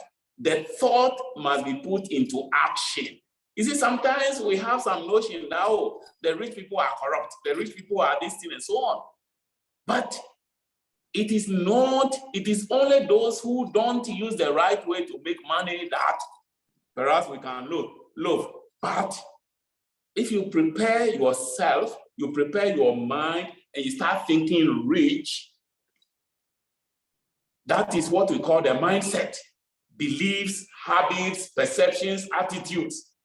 And once you start thinking, you start believing, you start practicing, and you start having the perception and you build the attitude, it feeds into your decisions. So if you want to be wealthy, start with the mind. And every time, we have 2 minutes. Wow. Okay, so prepare yourself. And every time we are giving these investment lectures and other things and so on, we say, now is the time to start. If you want to start being wealthy, don't wait until you get 1,000 cedis. Don't wait until you get 50,000 cedis. The little you have now, you can do something that will add another pesewa to your money. So start thinking and start now. The basis for building wealth is savings. So whatever money, what you are paying yourself, put it into savings. Then when you get to some level, sometimes let's also, the investment advisors, people who are knowledgeable and so on, we should be able to approach them. That's why they are there. So if you have some little money and you don't know how to invest it, approach somebody who is knowledgeable. There are a whole lot of opportunities. Approach people, talk to people, and they will help you. What are the avenues to be able to utilize that 100 cedis that you have, to be able to utilize that 5,000 cedis you have, and so on. So if you want to build wealth for the future, start now. Now is the time. You don't need to have 10,000 cedis before you invest. There is the saying, penny wise, pound foolish. So when you start collecting the monies, small, they will build that mountain of wealth that you want to build. So start something, improve yourself, educate yourself, take calculated risk, and think big. So I think with this, I want to say thank you for inviting me. There's a lot to say. All those financial investment decisions, shares, bills, bonds, and other things, perhaps we may have another time to talk about them. But this is the general thing I want to mention, that if you want to build wealth, consider some of these things. Thank you very much. All right. So nice, very, very powerful. In case you really want to say something, you should say you're on mute. You're on mute. I know. I was I was trying to find my voice and I was like, Charlie, like, oh, thank you so much. Guys, you know what to do now. You know how we do it. In the chat box, let's give it up. Let's see all the reactions. I was trying to type and catch, write and type at the same time, but thank you so much, Elder Tetteh. Like, I was just typing behind the scenes to Dr. Stephen Sage. Like, I like his style. I liked your 20th definition of wealth, about it being happiness.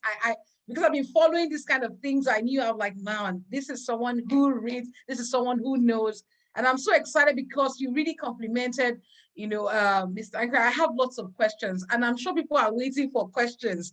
I know many of you know 2 hours is not enough to cover these topics. You definitely know that, because I know if we let our speakers go, they will give us all the, juicy things, but we want to respect your time.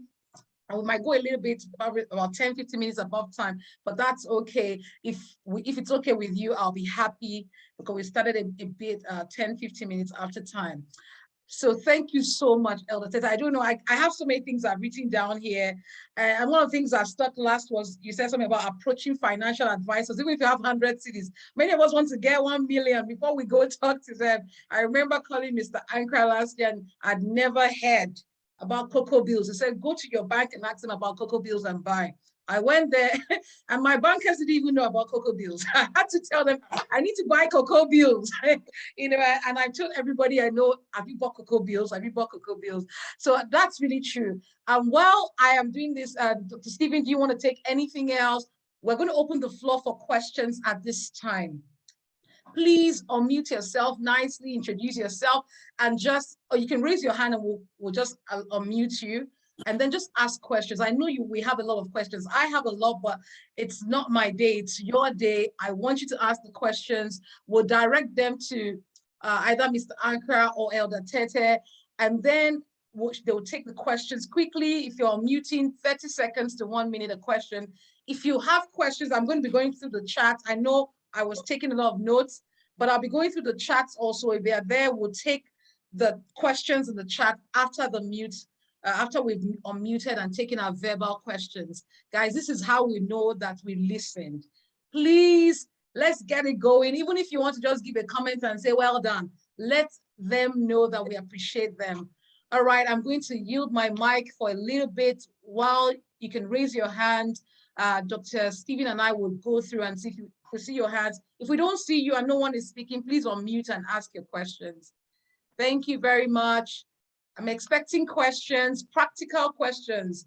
I know that there are lots of. I probably will read Sarida's question. Sarida asks, okay. What kind of investment would you recommend? What about life insurance? What do you think about it? What do you think about life insurance?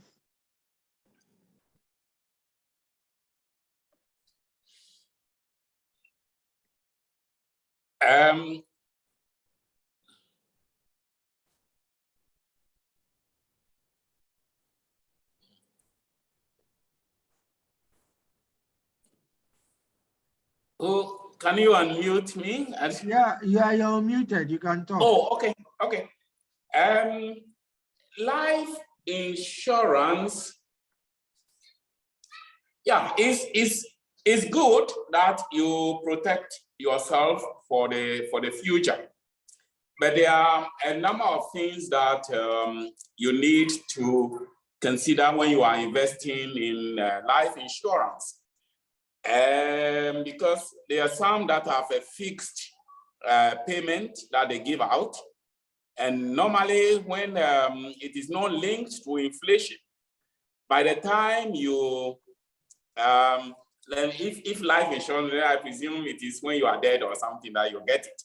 So if by the time you get it in 30 years, 40 years, that 50,000 now can only buy things that previously 5,000 can buy, then even though you receive the bulk money as 50,000, it may not really be worth the investment. So when you are investing in life insurance, you need to know about those things. Is it linked to inflation?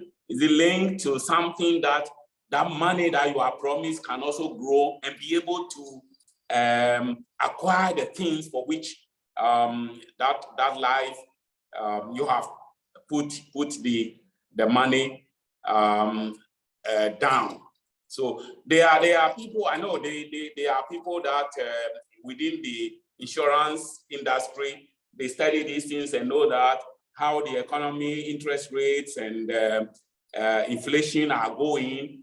The money you are putting now over the next 5 years and so will be able to accumulate to this. So if you are getting into the life insurance, it's very good, but seek advice and see whether the terminal benefit they are going to pay you is worth what the premium you are going to pay. So it's a form of investment, but you need to be able to assess the terminal benefit that you are going to get out of it. Okay. So yes. there are other questions. So someone also I see hands up. Yeah, Dr. Stephen, can you put together the questions? Let's take those whose hands have been up, and then we'll take the question. So Dr. Stephen Amor has his hand up, and then we'll take Mr. Michael Opoku afterwards. Ladies, I want to see your hands up too. I saw someone talking about female and spending. Charlie, let's talk. All right, Mr. Amor, let's go. Yeah, thanks a lot for this very wonderful presentations, and also thanks for the moderation. Yeah, my question is clearly to be able to increase the income and expenditure gap, the budget clearly has to be fixed. So my question is, I mean, clearly you've also mentioned that we already have our established patterns, but I'm also grateful you also mentioned that we can still cut, our expenditure. So when it comes to the budget, what timelines can we look at? Let's say if I'm already set in my ways, I have a family, our expenditure is so far, and I'm thinking of cutting things. I mean, what can I say that, let's say maybe within 3 months, 6 months, or a year when I start, I should be able to get this right so that I can say that, okay, I'm saving enough to start building the wealth. Thank you. Thank you, Dr. Stephen. Do you want to direct that question to anyone, or any of our speakers can take that? Any of them at all. Thank you. All right, so Mr. Ankrah or Elder Tetteh, can you, Elder Tetteh has been speaking, let him take some sips of water. Mr. Ankrah, do you want to take a stab at that, and then he'll take up with that? Elder Tetteh, you're muted. Sorry, Okay. Sorry, Mr. Ankrah, you're muted.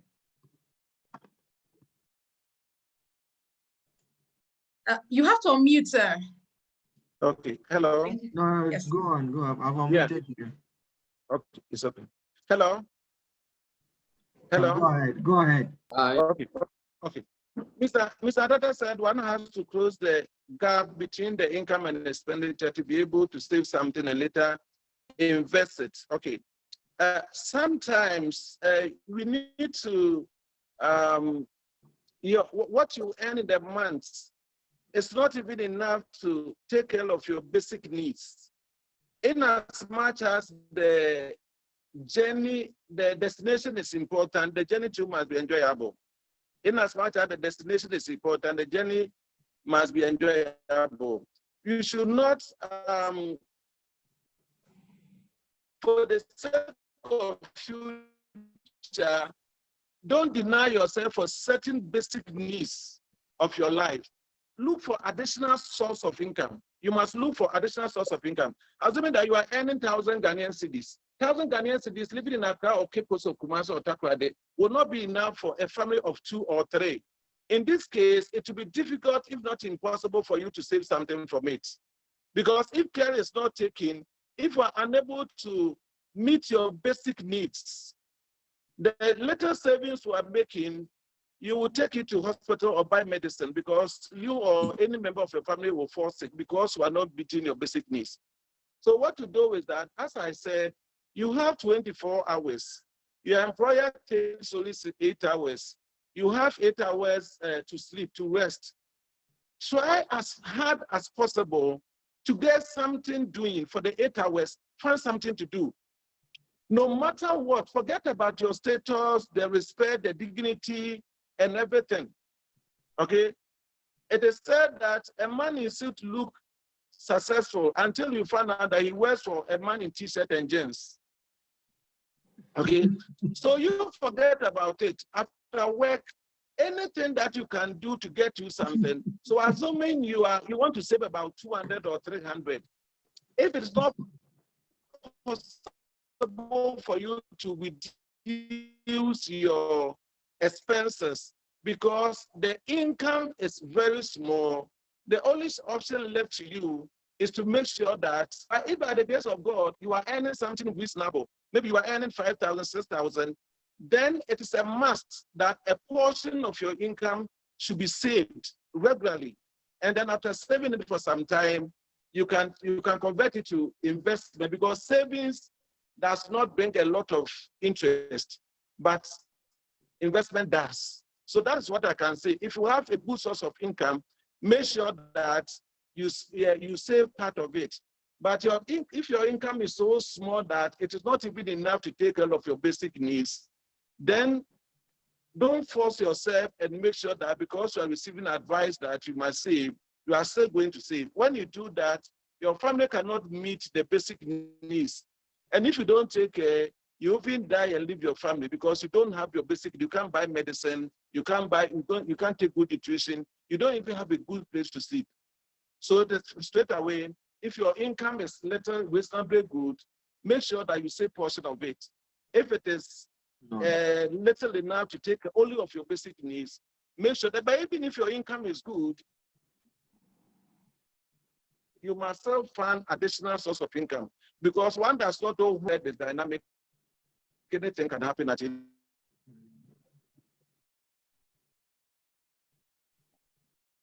any time. So that is what you should do. Okay, thank you so much. Thank you so much, sir. I don't know if I'm sure another question will come, and Elder Tetteh might take a stab at that. But because of our time, I think I saw somebody's hand, something with Poku. I saw your hand up before, and then we would take one type question or one or two type, and then we'll come to Mr. Asari. I think, I'm not sure is it Michael Poku? I think I saw your hand up earlier. If you still want to speak, that's fine. Please go ahead, and then Dr. Stephen will take the next type question. Yes, go ahead, please. Okay, so thank you for the presentation. All my questions seem to be answered, but I just want to put this one across. So he was talking something about investing and taking risk.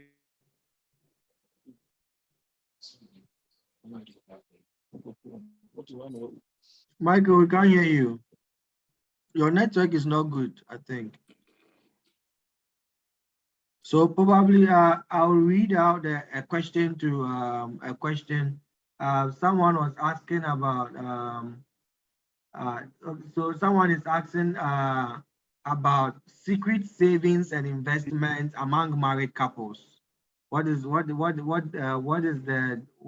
think about what is your idea about it? Saving secretly without your other partner knowing it in a marriage setting. Yes.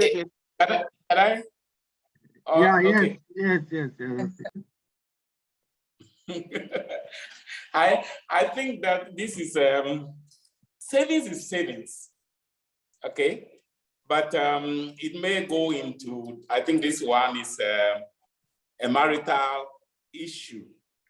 So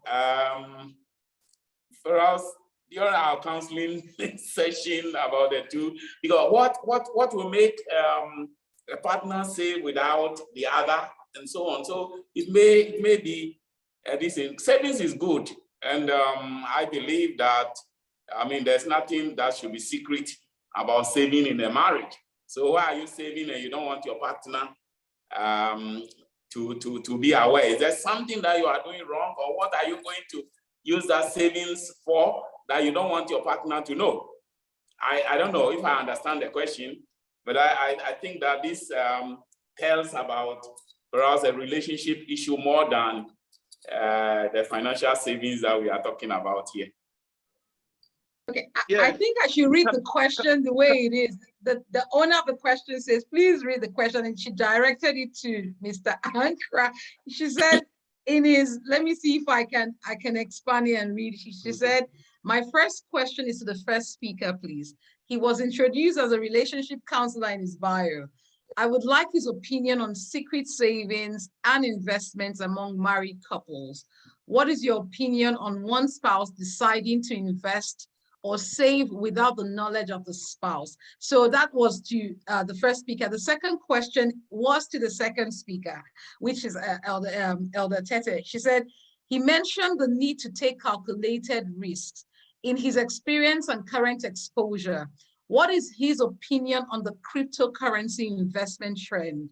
When done correctly and consistently, does he think it falls within calculated risk? So the first question was meant to be to Mr. Ankrah, but since Elder Tetteh was talking, I don't know if Elder Tetteh wants to take a stab at the calculated risk, and then Mr. Ankrah would take the question about being a relationship counselor. Hello? Hello? Yes, Yeah, sir. please go You have ahead. the floor, please.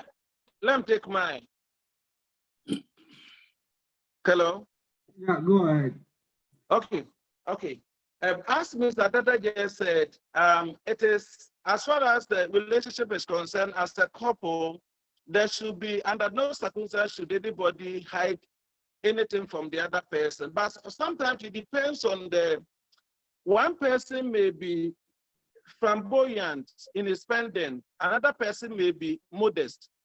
As soon as the money is introduced into the family accounts, it will be squandered as quick as possible. And so one person may be looking ahead in future.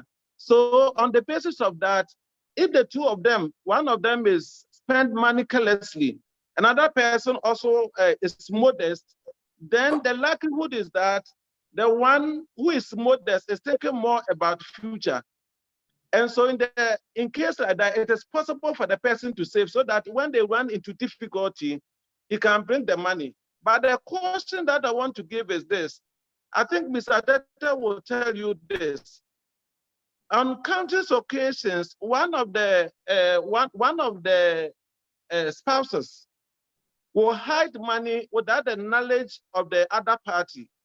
And then in the unlikely event that the person dies, the bank takes the money because the family may not know that such a huge amount of money is in the bank because the person is hiding.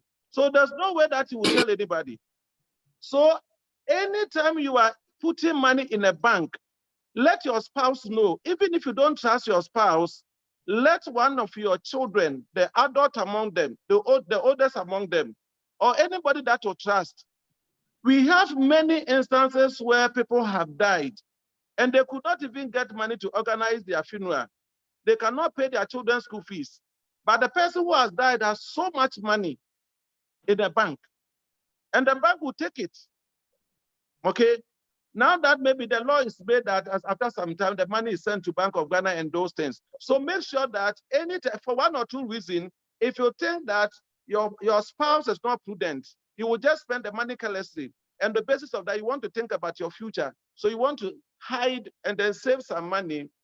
Make sure that somebody who is closer to you, and preferably your daughter, your son, is fully aware of all bank accounts, not necessarily the amount of money that you have saved. You can even tell your spouse, but you don't tell the person the amount of money, but tell the person the bank you are saving, your account number, and all those stuff, so that in the unlikely event, nobody is guaranteed that it's going to get 70 or 80 years. Death can come at any time. So make sure that for one or two weeks, if it's for good reason that you are hiding the money, hide it, but make sure that let your spouse know the bank you are saving and the account number, but not necessarily the amount of money which is in the accounts. Thank you. Okay, thank you. With the second question, that was said cryptocurrency. Yeah, I think now that is the new trend. Many people trading. The cryptocurrency is a currency that exists digitally. Nobody sees it. We don't know who has issued it, and so on and so forth. So for for now, it's investment that people are making a lot of returns. But you see, like in Ghana, like this, it is not licensed and so on. So you are trading it only on trust that the profit that it is declared will come to you. If it doesn't come to you now, then how are you going? What recourse do you have to be able to get your investment? So what I would say is cryptocurrency, if you want to participate, then it's as good as when it lasts. So if it starts to drop, if you can have all the information about what is happening and so on, because the trading is just based on that digital, this is now we have even systems that do the matching and so on. So you are investing only on the trust that those people who are controlling it will be doing the right thing and your profits will continue coming. But I believe in Ghana, it's not licensed by the Bank of Ghana. So yeah, you can trade, but legally it's not an accepted form of trading in Ghana as of now. So as long as the profits are coming, yes, you can get your money. But if it stops coming and you lose your money, you don't have any recourse. So that's what I would say about cryptocurrency. Okay, so I will let there were two people who wanted to ask questions. One was Isaac. Okay, he let it down, so I'll let Salome go ahead. Oh no, I'm still here. If okay, if all I right, can just Isaac. ask my Isaac, question. you can go ahead then.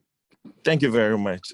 Actually, my first question was about a cryptocurrency, and from what Dr. Tetteh was saying, I think I should hold it for now.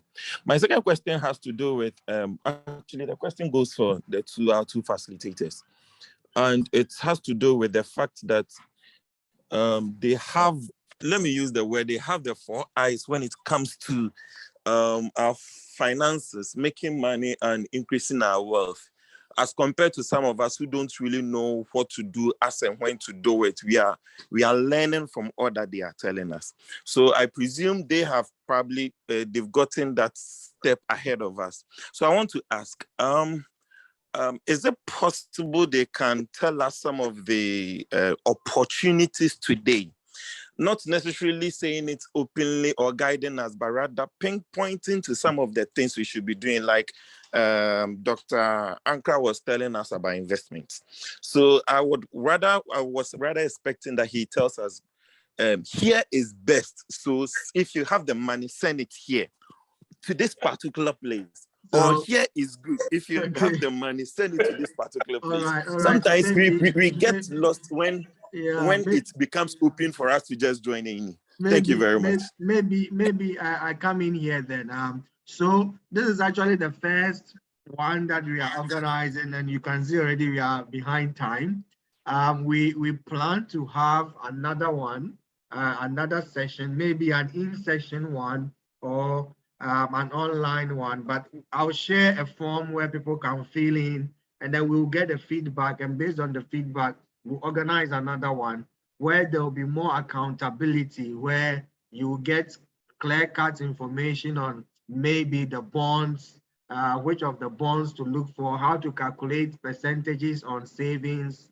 If you are treasury bills, how can you calculate your interest and stuff like that? Already, Mr. Ankrah gave us P plus P over E. So when we are going to, based on the information you are going to give, and really put out there another session where people will be more accountable. You'll go through guidelines on what to do. So today is not the time to want to give everything out at a go, but just kind of give you a bit of what is going to happen over time in this fix the money situation. I don't know if Nkechi wants to say something as well.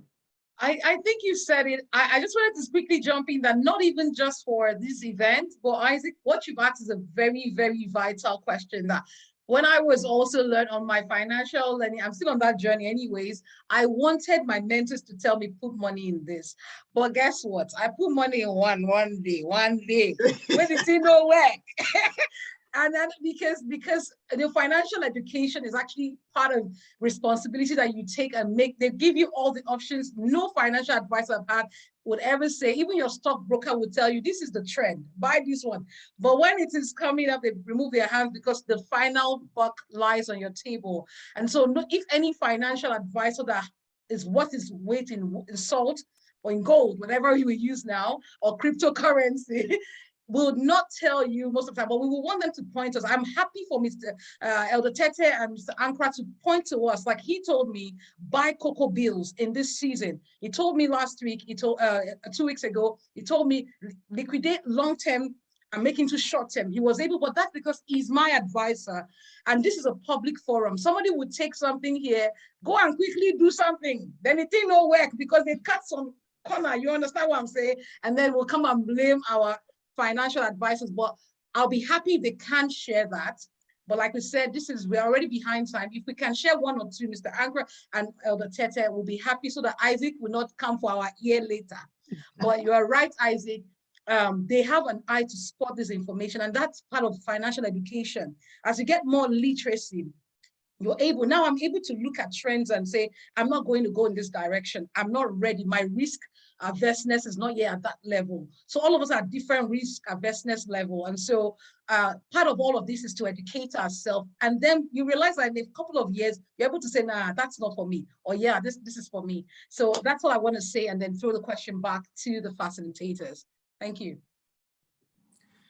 I think you've said all, and even no advisor will just advise blankly.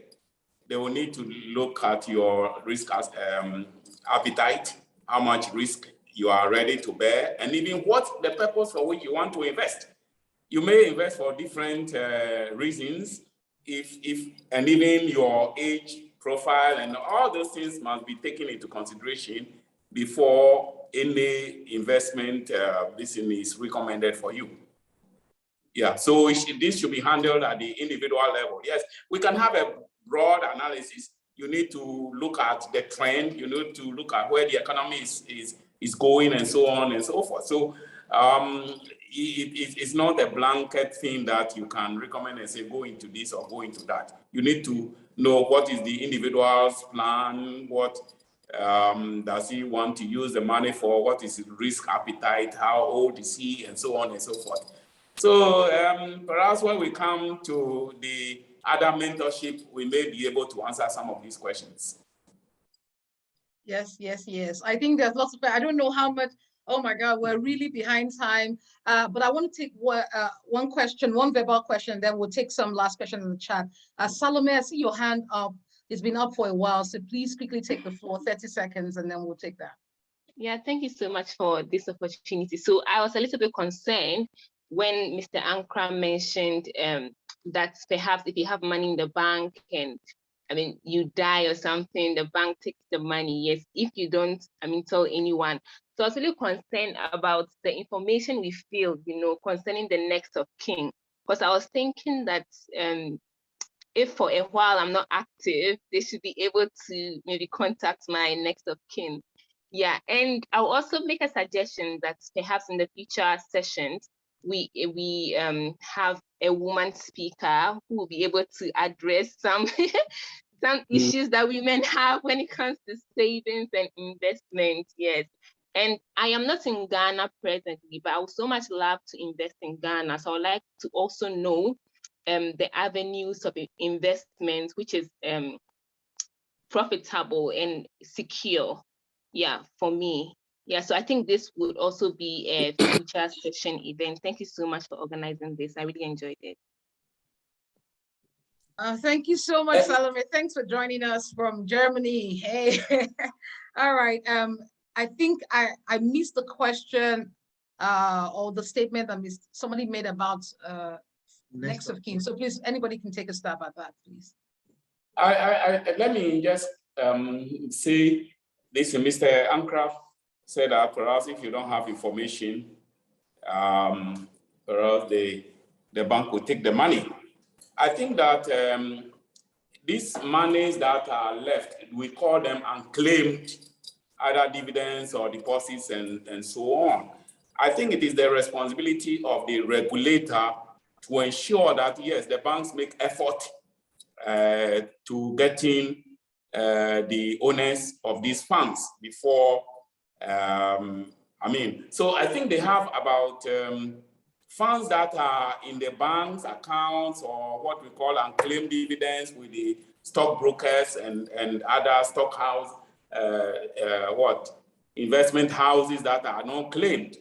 After some time, they are required to be repatriated to the regulators for safekeeping, so that in case 5 years, 10 years along the line, somebody comes and is able to prove that this investment of this balance belongs to him, the investor is now responsible. I remember when I was working in the bank, somebody, who has invested in a bond in 1960 came and said that he's found receipt to show that he has this, and they were told that it has been moved to Bank of Ghana, and they claimed he came, and we were able to trace this thing, even though I think the whole thing, when we calculated, it was about 62 or something. But yes, but the information, for the banks, they are supposed to repatriate to Bank of Ghana, and then for the investment houses, those that are licensed by the Securities and Exchange Commission, they are supposed to repatriate them so that they keep records of this. So yes, if the banks are not able to trace the owners of these accounts, they are supposed to inform the regulator, who will keep track of those things. So yes, it is there. It will not be lost. Once you are able to prove that I have these balances, or my father or somebody has these balances, and you go to the regulator, they will be able to trace it and then get it for you. Okay, thank you. I think, Salome, I don't know if that answered the question in totality, but that's where we are. And yes, thanks for the input about us getting a female spend. Like speaker, I don't know about the buying of shoes, or Charlie, but we need the equation to ask those 6 questions that Mr. Ankrah talked about. All right, so let's just take the last question. I hope we haven't made anything that is against the ladies. Oh, we beg.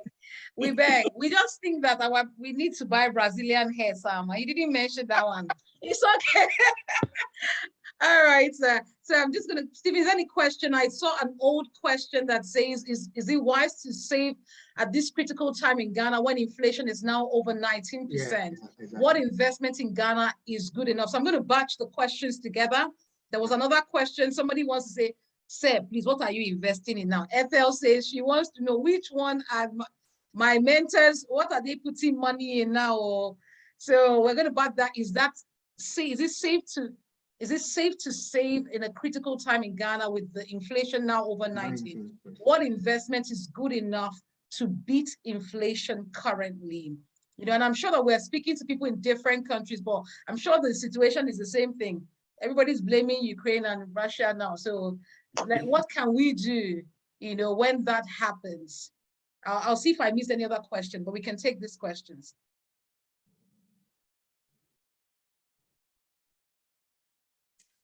Okay.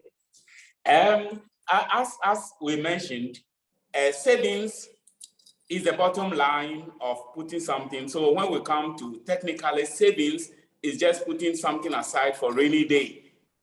Okay, so you save, and then that one you don't even, so you can save under your bed, you can save in those piggy boxes and other things and so on. But when you save and you have something that goes beyond that preparation for rainy day, then you need to look at where to invest that money. And yes, it's good that you invest that you will beat inflation. Normally, the economy that works, the interest that you are paid, or when you put money in the bank or you put money in any investment, there are 2 things that is supposed to satisfy. The first one is that you must be compensated for postponing consumption. because you could have used that money today, but you put it aside. So you must be compensated. And then two, you must also, the value of your money must be preserved. So in any working economy where the financial system works, savings rate or investment rates must be above inflation. So that's what we call, you must get something, some margin, which is the real value of your investment. So we know that there are some distortions in our economy where sometimes inflation goes ahead of interest rate and so on. I mean, savings rate and other rates and so on. But I believe that's why, see, as inflation is going up, the Bank of Ghana first increases what they call the policy rate, and then the other banks and other investments are supposed to follow suit. The last time I checked, I think that even Treasury bill rate has moved up because inflation is now, I think, about 13% or so the last time I checked. But when I checked last week, even the 91-day Treasury bill has moved to about 15%. So even if you go into Treasury bills, I'm not saying that go and buy Treasury bills, but even if, because Treasury bills is the most risk-free investment. So that one, you already see that it has a margin over inflation. And that's how any economy is supposed to be, to operate. So even though inflation is going up, when inflation was 8%, 9%, Treasury bill rate was 12%, 13%. Now inflation has gone up, so Treasury bill rate also has gone up. So the authorities want to work that you earn something more than inflation depletes your money, so that you can still have that store of value that you need. So with that, that's what I want to. So even when the economy, inflation is going up, we expect that interest rates also will keep pace so that you have a real value of your investment. Thank you so much for that. I really like that. See, these guys, we are getting very practical things about when you invest, you must beat inflation. I took 2 points away from that. Your wealth must be preserved, at least at the value. You shouldn't lose value on what you invest. And two is that your investment, the rates must be more than inflation. Mr. Ankrah, do you want to take a last shot at any of these questions and then we'll wrap it up? I know that we have a lot of questions, but we need to call it a day at this point. So I'm going to just give the floor to Mr. Ankrah for one final submission. And then I know he and I, we've talked about this inflation thing, but he's quiet now. So, but if you want to say something, and then we will give some last information and then share the link in the chat box where you can give us a post evaluation. So Mr. Ankrah, one last word, and then we'll take verbal evaluation from anyone who wants to just tell us how today went.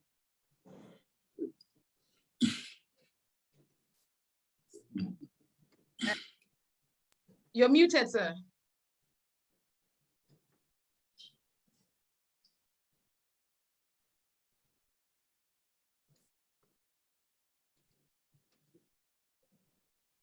Sir, you're still muted.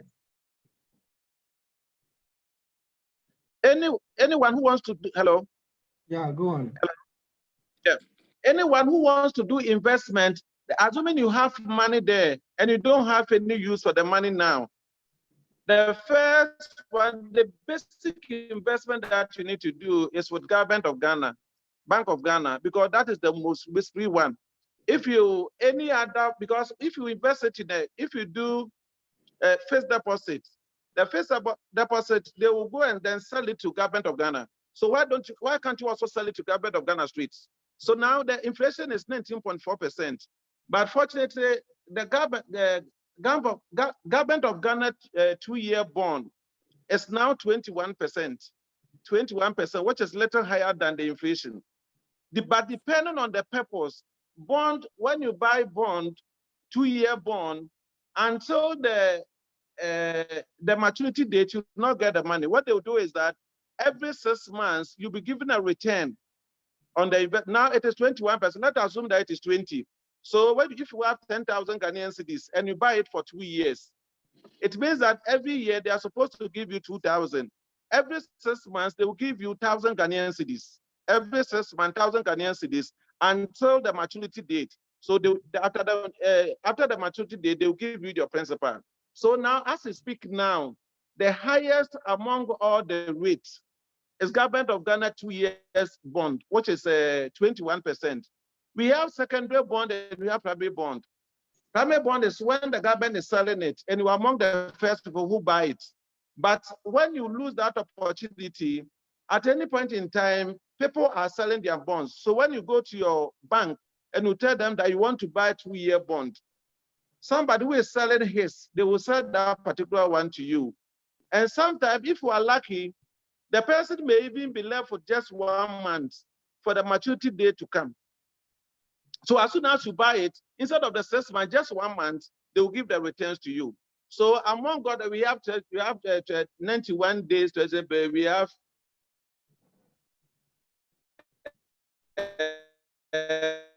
90 days, we have 180, you have 1 year, but 9 years. And so that is what you can do. And that is basic. There's no risk associated with it at all.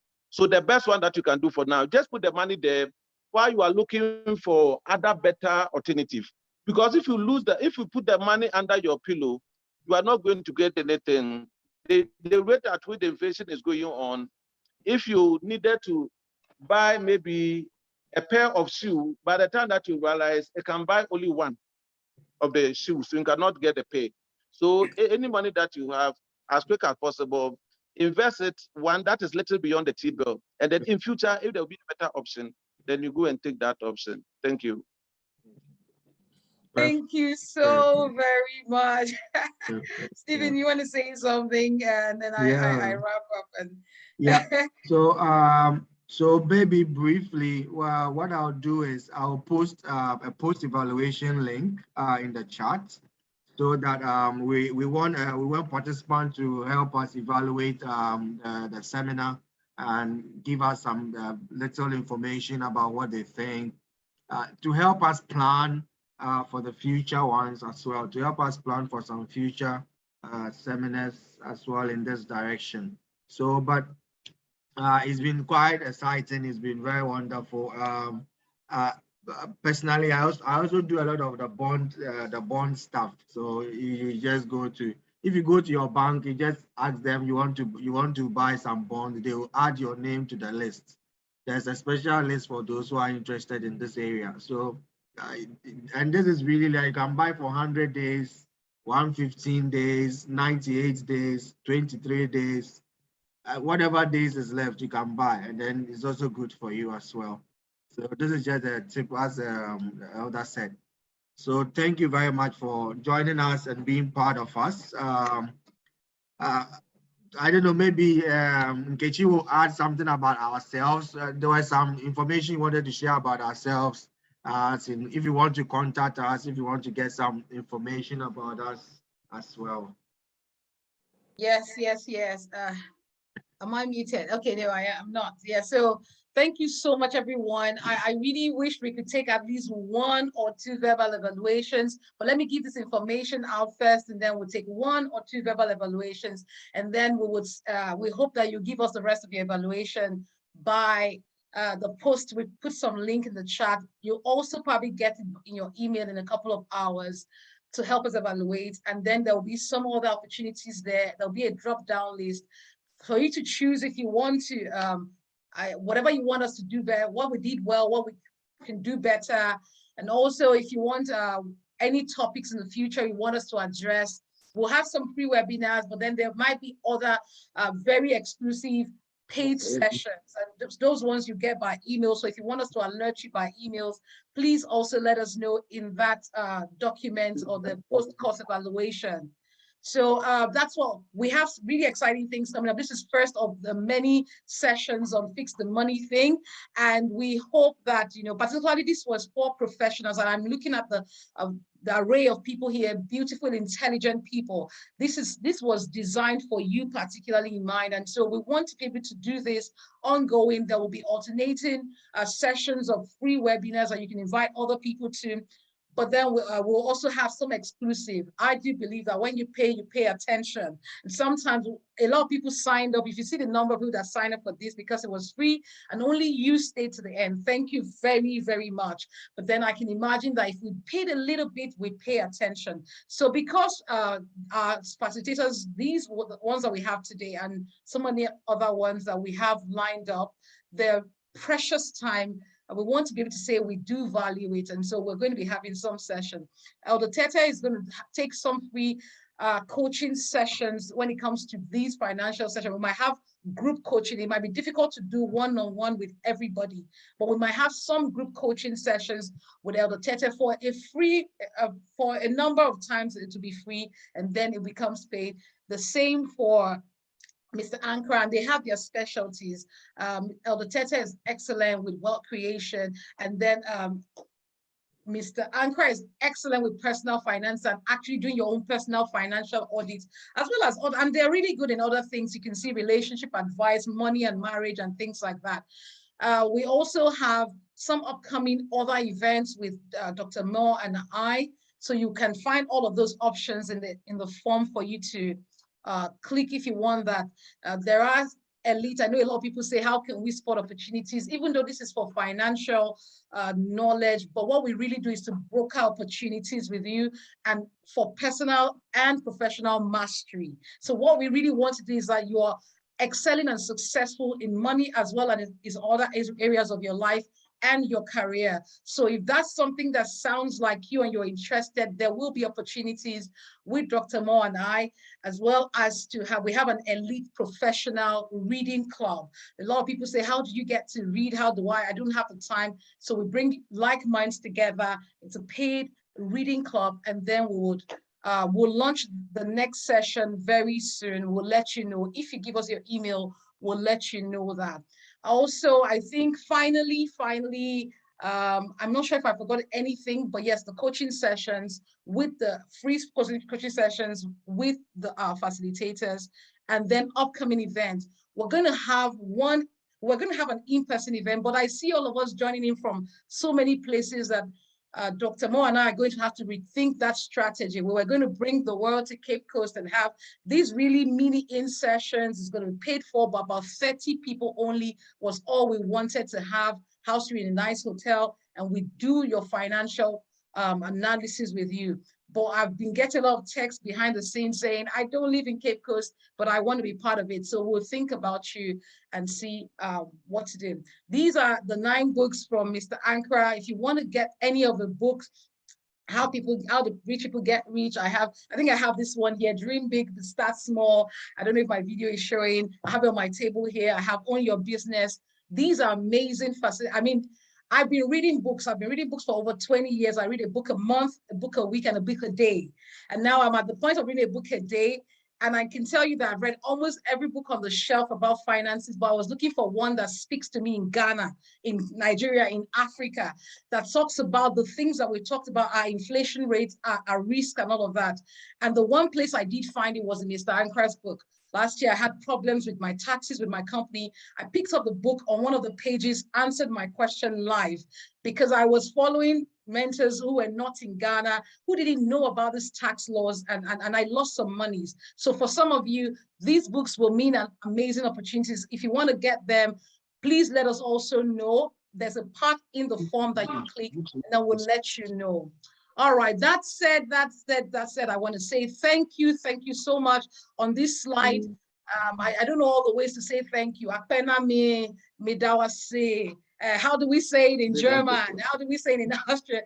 Eshego. You know, thank you so much in every language. Thank you for spending your Monday evening on Easter Monday with us. We don't take for granted that you stay to the end, and for sharing your knowledge. These are some of the ways Okay, so these are some of the ways you can reach us. Quickly grab a screenshot of this and then get to us. Without further ado, I would want to close the room out.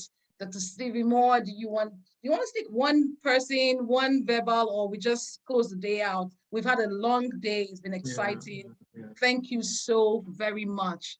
We love you and we're grateful. We can't wait for the next time that we sit in here. Thank you so much to our facilitators.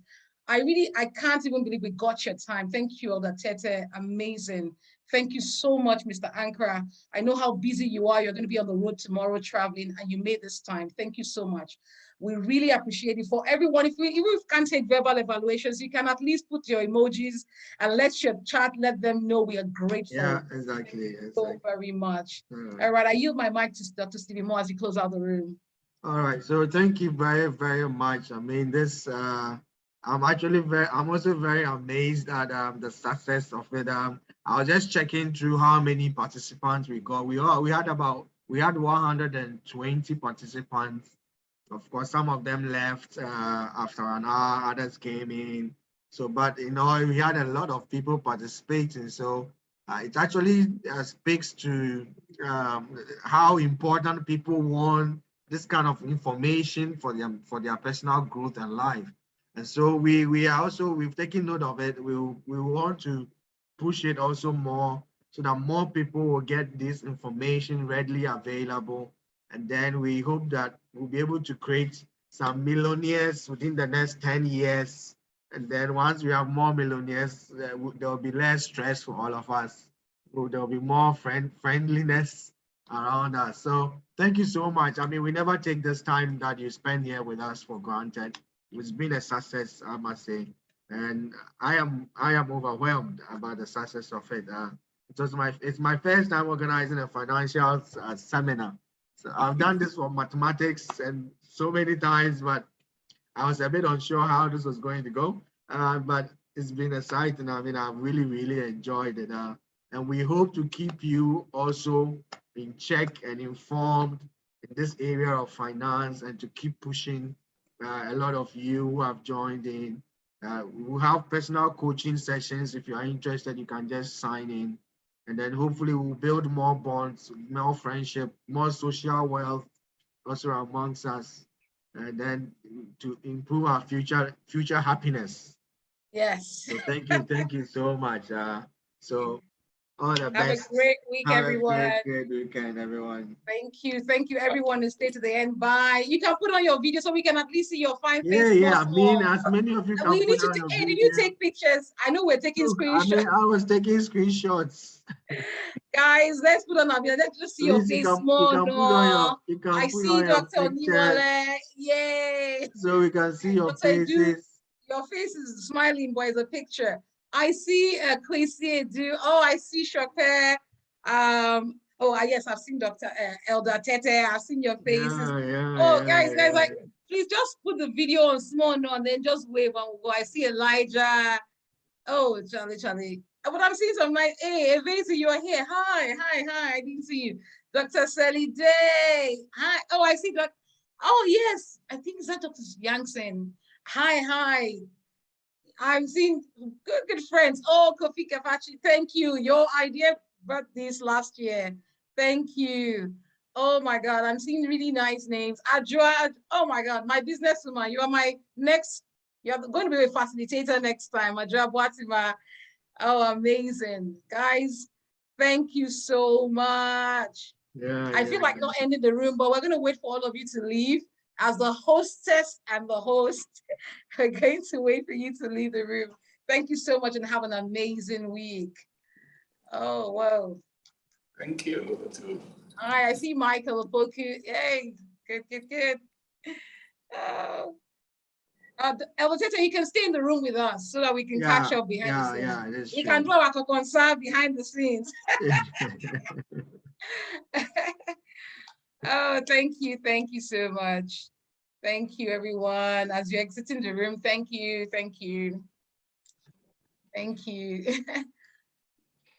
Whoa. Hey, Salome wants to stay to the end with us. Jeremy in the house. I see. Oh, Dr. Salide. Oh, she's my classmate. So nice to have. As for Ethel, don't